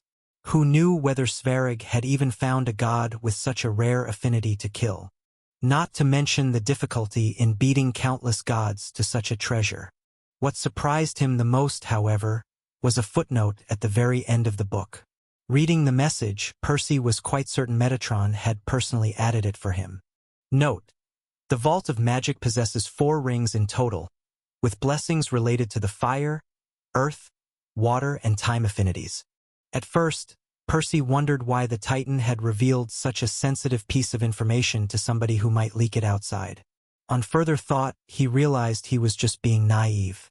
Ignoring the fact that he couldn't even speak about his connection to the vault freely in the first place, Metatron shouldn't care too much if any outsider learnt of the rings. For all Percy knew, this might even be public knowledge already. After all, everyone already wanted a piece of the artificial world, yet nobody seemed capable of pinning it down. Metatron had clearly done a great job evading the other factions, roaming the universe completely unobstructed. Still, what exactly is his angle here? Part of it was probably to entice him into accepting his deal. The Titan didn't know what Percy's second affinity was, but with 3 elemental rings at his disposal, his chances of hitting the nail on its head weren't bad. And technically, he had succeeded too. While none of the 4 rings were suitable for Percy right now, he was still working towards a lotus petal, so that might change a couple years down the line. More importantly, I think he wants me to be aware of their existence, to keep an eye out for them. Countless gods might have failed to locate the missing rings, but Percy had already proven his clones could end up in places where others might deem impossible. He still had no idea why a space titan like Metatron seemed to have so much trouble invading other worlds. His portals appeared to suffer from some strange restriction, but Percy wasn't affected by whatever the problem was. Oh well, I shouldn't worry about any of this right now. Either way, this was more of a long-term project. Whether it was the prospect of locating a lost ring, or negotiating with Metatron for the water one, Percy couldn't do much about it at the moment. Shrugging, he returned to Gabe's place to bid his friend farewell, deciding it was time to wrap his current trip to the vault up. After all, he still had a couple new runes to process back home, as well as bring his main body up to speed on his interactions with Metatron. Would you rather meet me outside the building? Percy asked via the system, willing to spare his friend's room from another stinky visit. Yes, please stay right there. I'll be downstairs in 50 writs. Gabe replied a little too eagerly. Soon, the two met up just outside the entrance, as Percy updated his former host on his meeting with the Titan. Suffice to say, Gabe's jaw hit the floor upon hearing about it. Seriously? Nobody I know has ever met Metatron in person. In fact, I only even met my own father a couple of times. He said, given your second core, I imagine that will change sooner than you'd like. Percy shrugged. The story has been stolen. If detected on Amazon, report the violation. So, what's the plan? Gabe asked again, his voice a little shakier. Well, since he's trying to win me over, I imagine the situation will be stable for a while. Killing my friend wouldn't be the most effective way to convince me that it's safe to come here, Percy explained. Still, how long will that last? Who knows?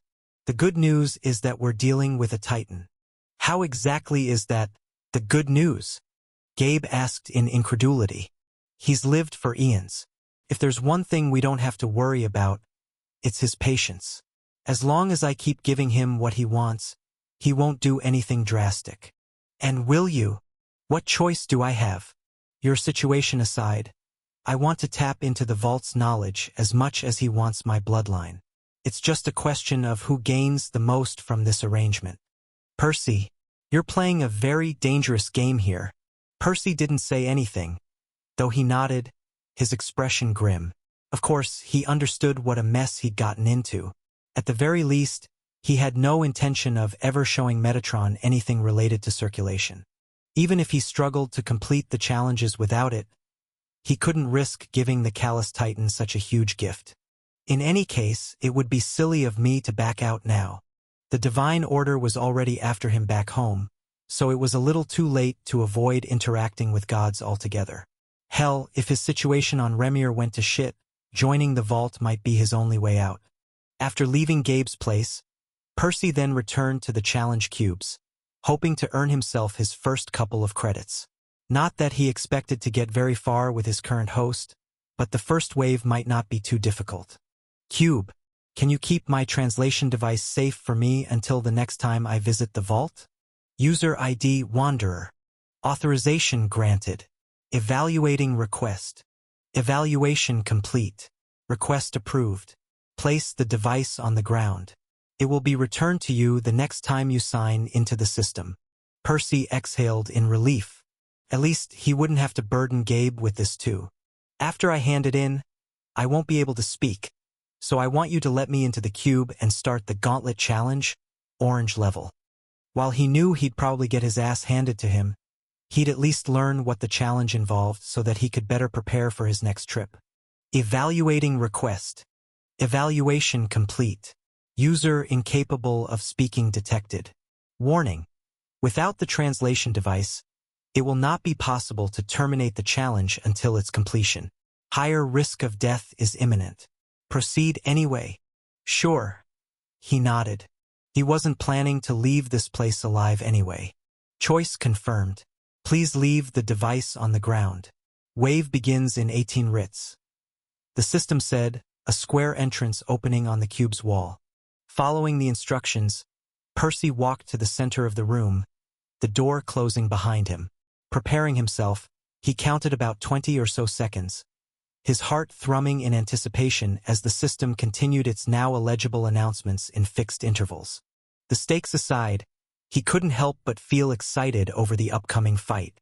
The idea of testing himself against the golems sounded fun. Soon, the familiar black tar began to roll down the cube's walls, accumulating on the floor as the level of the viscous liquid rose.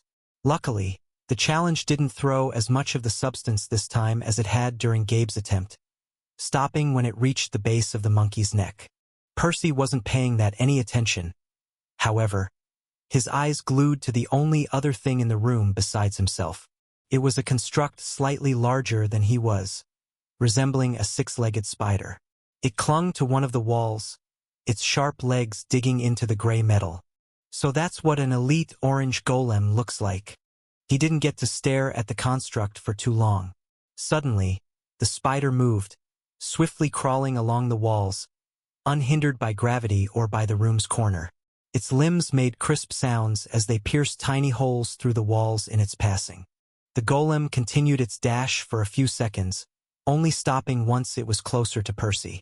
Unwilling to give it an opening so early, the latter tried to put some distance between them, though the sludge made it difficult to do that. Sadly for him, the spider showed no interest in waiting, lifting two of its limbs, pulling them back slightly as if to build some tension up. And just when Percy was debating what his enemy was up to, the sharp legs sprung forth, detaching themselves from the construct's body, spinning through the room like two boomerangs aimed at him.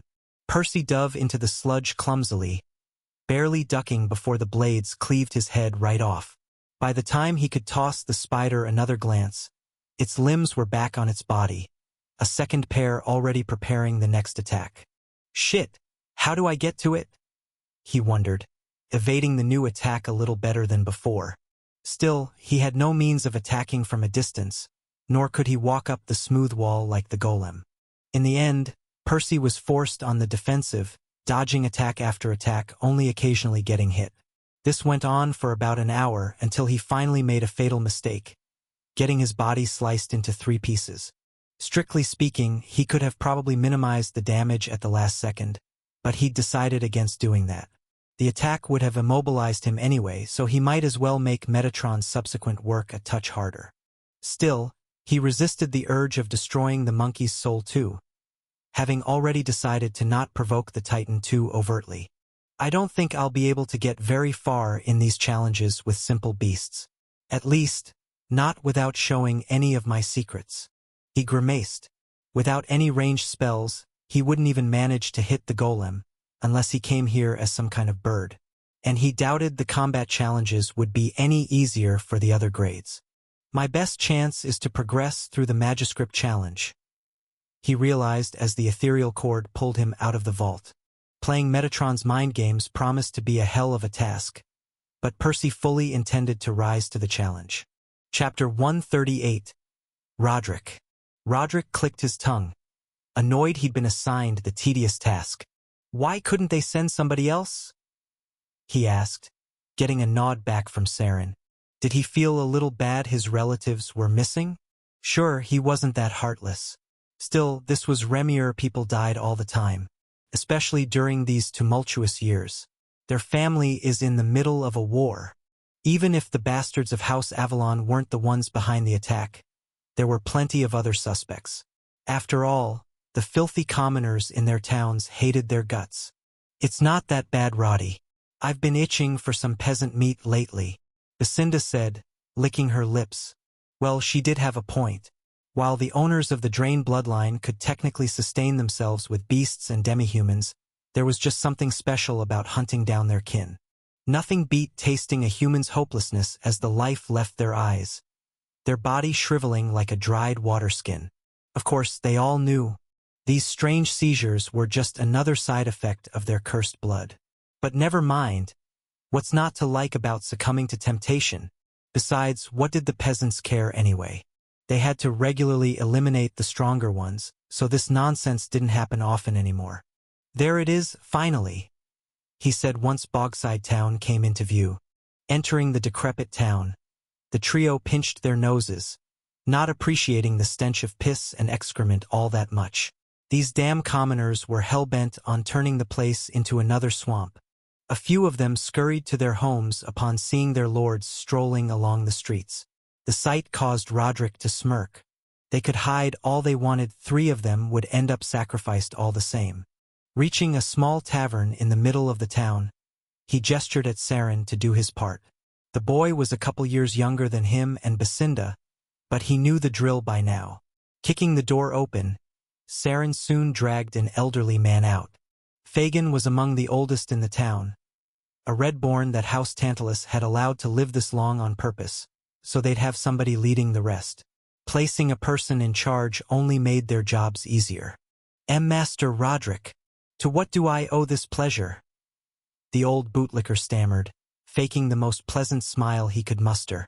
Still, the third-rate act sounded like nails scraping against a wall to Roderick's ears, making him grimace. 2 things, he said, wanting nothing more than to get this over with. First, 3 members of our house went missing from their station at the north border. Do you know anything about that? My lord, we don't even have that many yellows since you... Fagin swallowed hard as he caught himself. We don't have that many yellows lately. Everyone at that grade is a young boy or girl who's never trained a day in their life. Nobody here would be dumb enough to attack 3 elites from your family.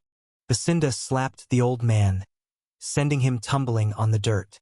"You think we don't know that?" she yelled, her voice oozing with contempt. "We're obviously asking if anybody suspicious has entered the town recently," Saren added, rolling his eyes. Ah, yes," Fagin hurriedly nodded. "Two travelers arrived about a month ago.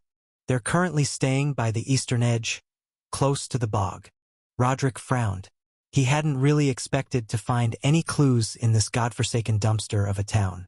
A month was plenty of time for the culprits to have traveled hundreds of miles from the province. The only reason it had even taken the family so long to realize the guards were missing was because their attention had been focused on the war against the Avalons. "Just two of them? Is either at Green?" he asked, having difficulty believing two yellows would have been strong enough to take down the whole group. But if they had a green, things could get troublesome. A case of literary theft. This tale is not rightfully on Amazon. If you see it, report the violation. "No, my lord. In fact, only the girl is at yellow. The boy is at orange." Hearing that, Saren kicked the man's chest, the old codger coughing out a splash of blood. "An orange? Has old age finally rotten your brain? You piece of shit?" Basinda asked.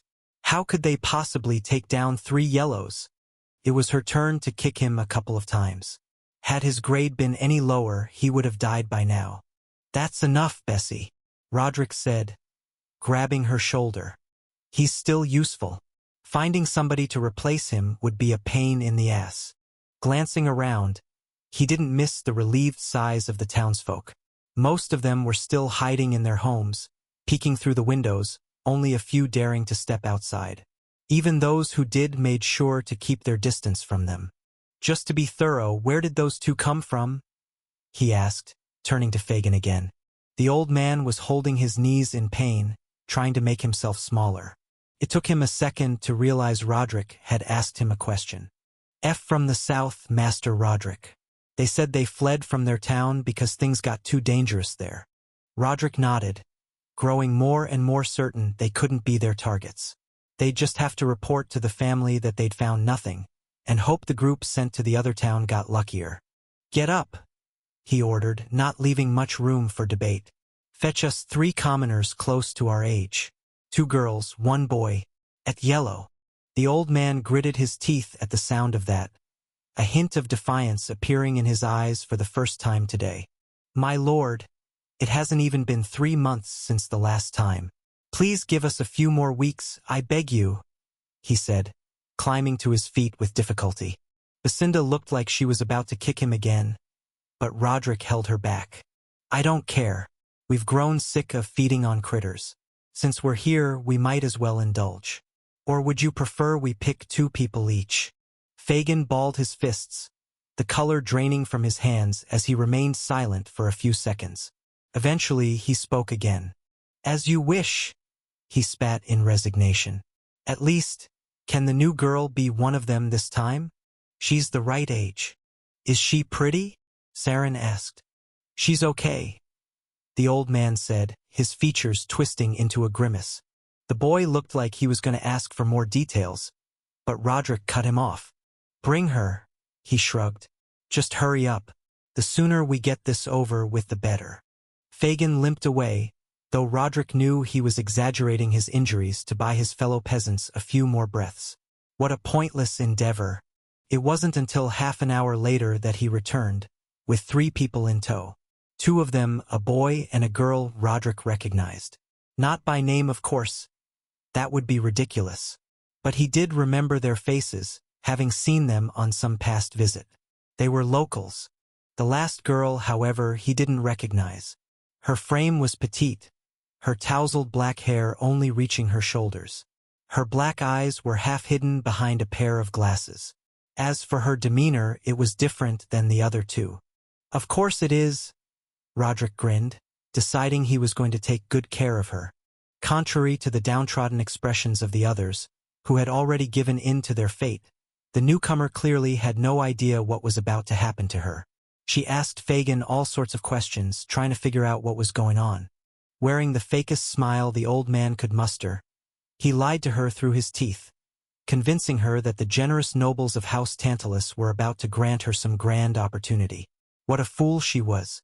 Buying Fagin's bullshit. She looked at the trio in excitement, eager to follow them out of the town. "Have 5 more ready by the time we return," Roderick told the old man as they turned to leave.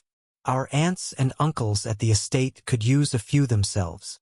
Soon the group was inside the Grizzly Bog. The place stank even worse than the town, but Roderick liked bringing his victims here for the privacy.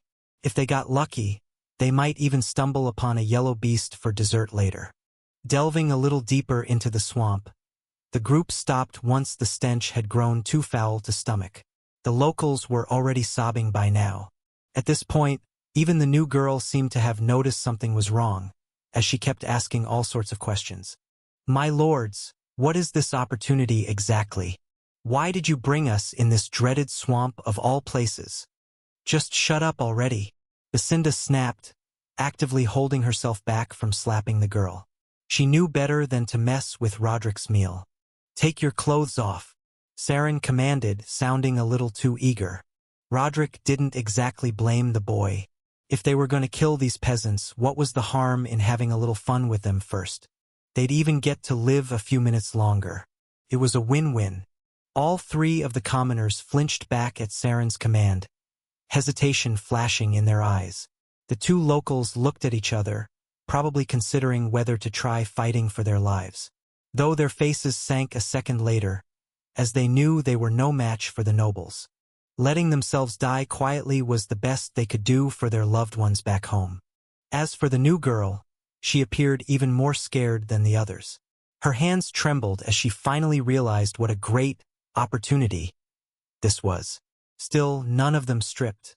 Just when Saren was about to force them, a shrill cry pierced the gloomy ambience of the bog. Kra! Chapter 139.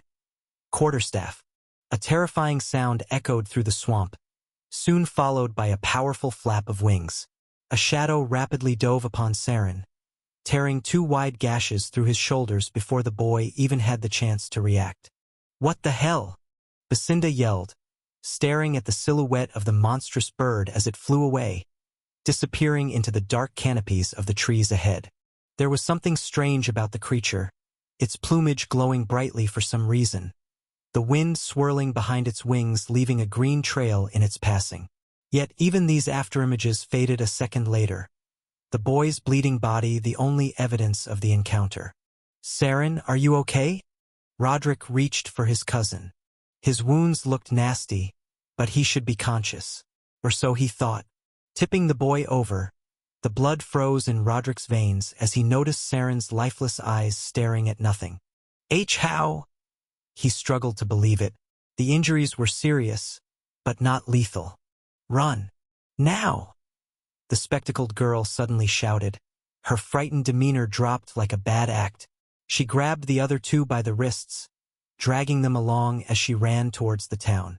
Roderick tossed them a glance, debating for a second whether to stop them, before shaking his head. Their priority right now was to defend themselves against the mysterious creature. The peasants they could handle later. Standing back to back with Basinda, they scanned their surroundings, on the lookout for the strange bird. It didn't take them long to find it, as it didn't even bother hiding. It was perched atop a thick branch a few dozen meters away, looking at them playfully. "Yellow?" Basinda asked in confusion. It was true. A cursory glance via mana sense revealed a bright yellow star thrumming in the crow's sternum. The size fit too. However, there were plenty of things out of place, making it different to any beast they'd seen before. A series of yellow lines branched out of the bird's core, filling its entire frame like veins. They reached everywhere, except for a band looping around its abdomen which appeared empty for some reason. The same markings appeared on its plumage in Roderick's regular sight, though they were a deeper amber color. Beyond that, a second set of lines covered the monster's body.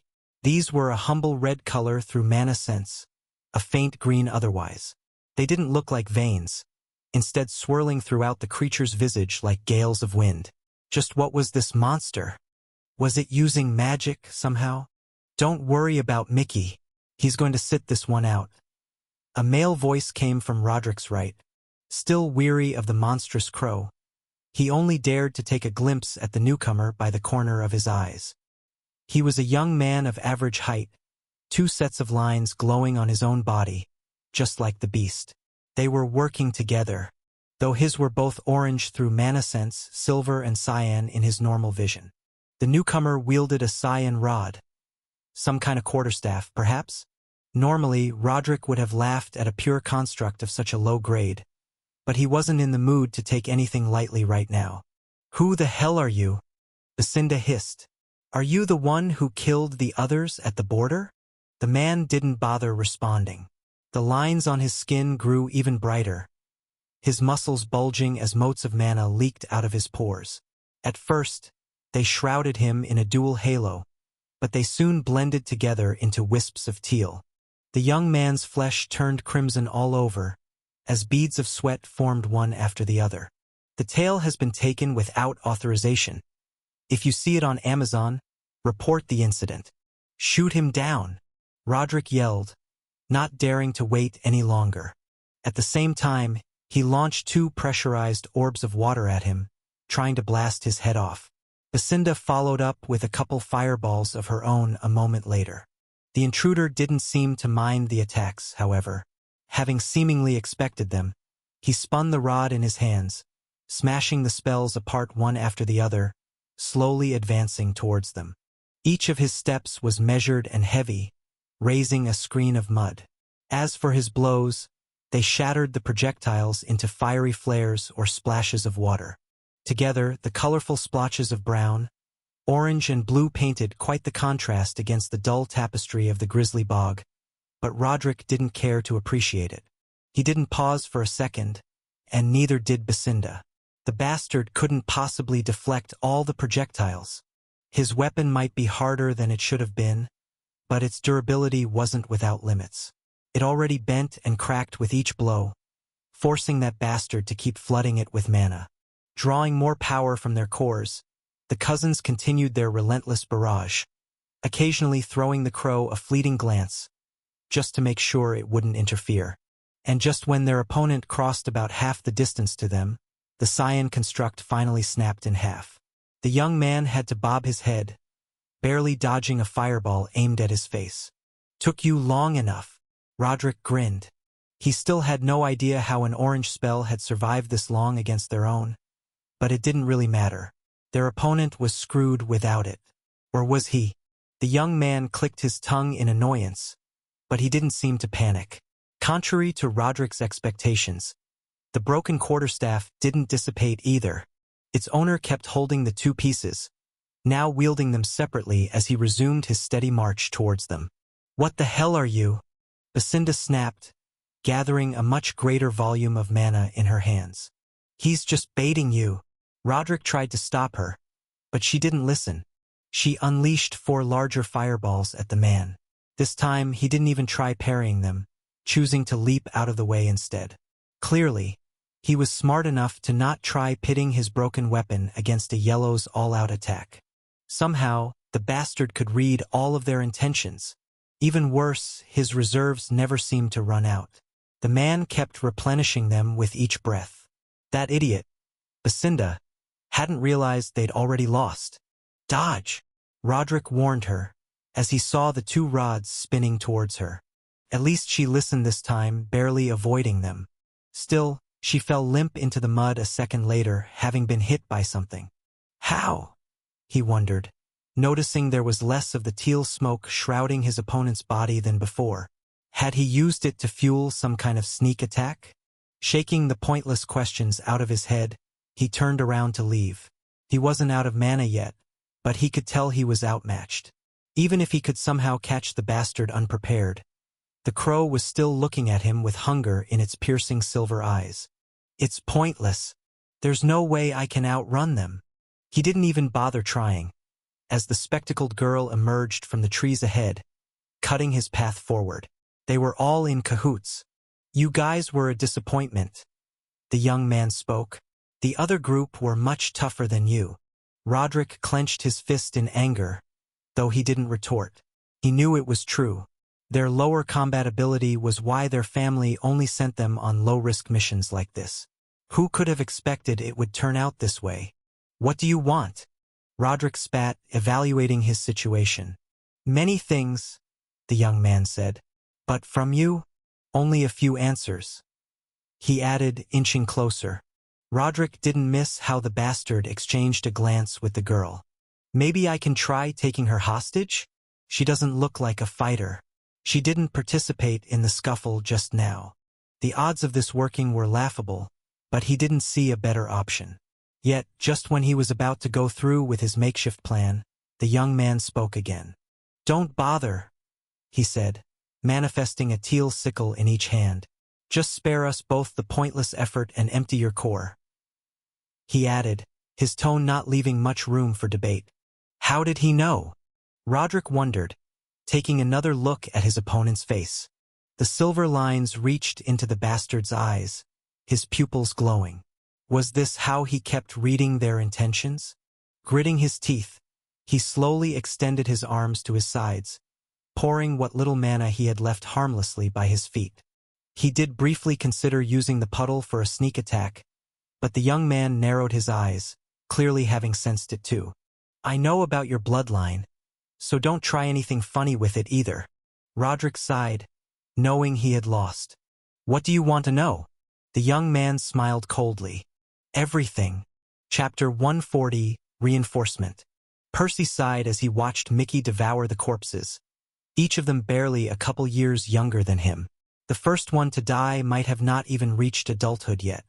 Still, he knew they'd all killed dozens of townsfolk with their bloodline, and they would have certainly continued to do so had he spared them. Had he let them go, he would have only doomed several others in their stead. What now? You realize this is going to bring us more trouble, right? Nesha asked. She had stuck with him through Roderick's interrogation, scrutinizing the information with her bloodline. At first, the guy had tried to mix some lies with the truth. Percy wasn't sure if he'd done this merely to spite him, or out of love for his family.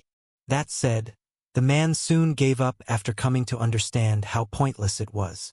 By now, Percy had a pretty complete picture of House Tantalus in his head. He knew their numbers and their grades. He even had a rough idea of their combat strength and their current posts.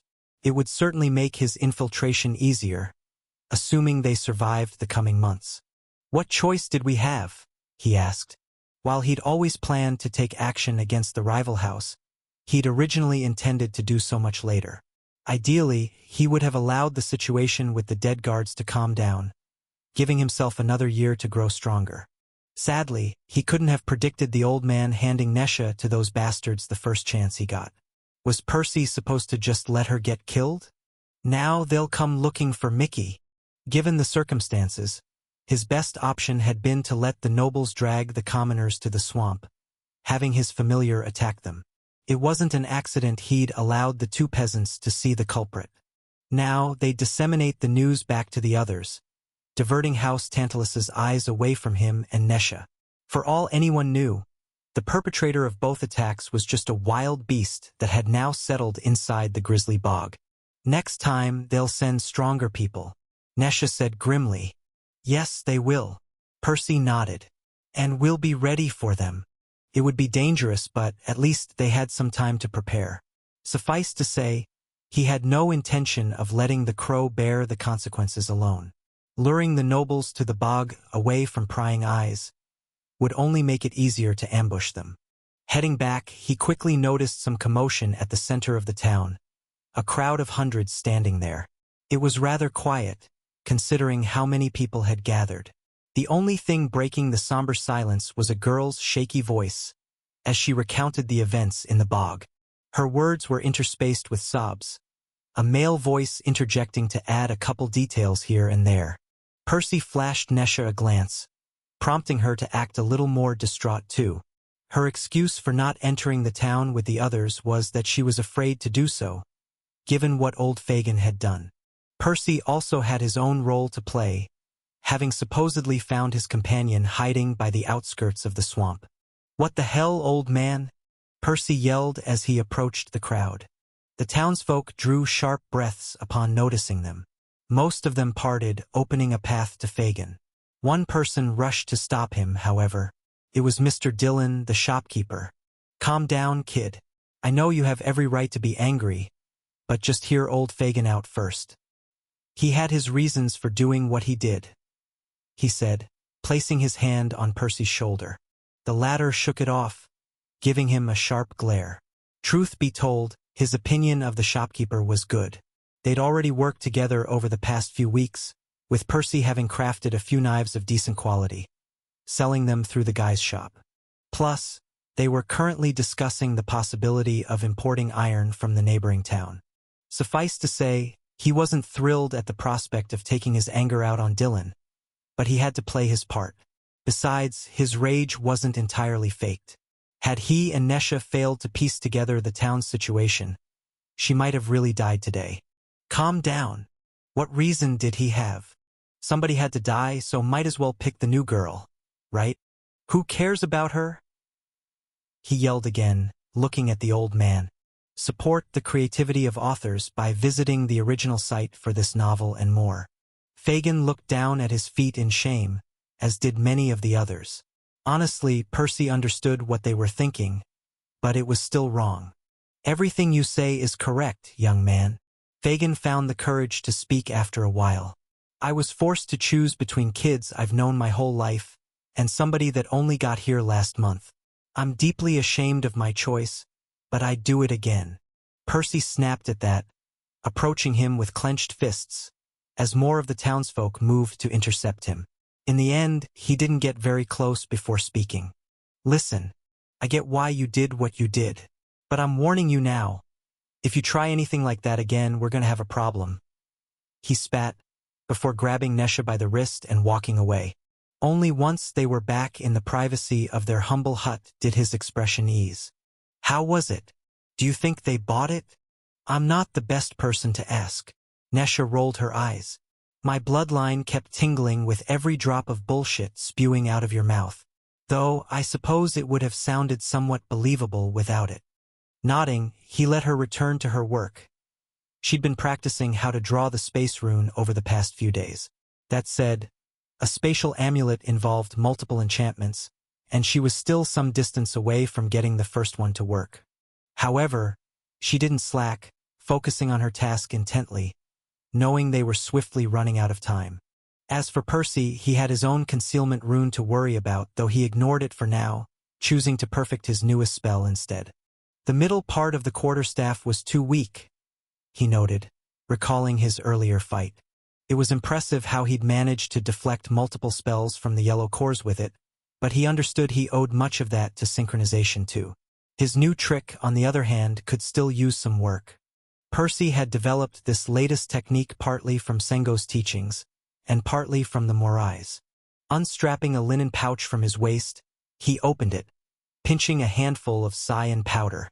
Naturally, the new spell involved the exotic substance, using it to reinforce his pure constructs. The idea was that crystallized mana was harder but too brittle to be usable by itself, while uncrystallized mana was too soft. However, what would happen if he combined the two? In a process reminiscent of the creation of concrete, he used his willpower to blend the two variants of mana together, forcefully combining them. Unlike mundane materials, he couldn't join them through heat or pressure, but that didn't mean he was without options. Percy was essentially performing affinity fusion. Yet, instead of merging two separate affinities, he was now mixing two variants of the same one. Soon, he ended up with a new material. It was a handful of small rice-shaped grains. They were even tougher than the crystals, making them much more difficult to break. But Percy wasn't done yet. The new substance was merely an intermediate step. While it was stronger than its two components, he couldn't form constructs out of this alone. Next, he grabbed some more powder from the pouch, drawing mana from his core. He mixed all three variants once again, letting the dust settle between the grains, filling the gaps with regular mana to hold everything together. Via Mana Sense, he carefully scanned the mixture, smoothing out any imperfections, forcing the grains to align, reshaping the alloy into a more coherent form. It took him another 10 minutes before he held another quarterstaff in his hand, much like the one he'd used in the bog. Or maybe a little stronger than that if he was lucky. The only problem is that it takes too long to prepare. He smiled bitterly. His opponents wouldn't always give him so much time before a fight. And this was just to fuse the existing powder with his pure mana. He still needed to spend several hours producing enough dust in the first place. At least, the powder could be recycled afterwards, to be used in a different weapon or in alchemy. Percy had already retrieved the broken pieces from earlier. They were part of his current stash. Oh well, as always, it'll get easier with practice. Opening his status, he checked the spell section once more. Spells. A parting gift, crude. A secret art. Familiar, crude. Quarterstaff, crude. A glove, crude. Reinforcement, refined. A synchronization, refined. Mantle of deceit, refined.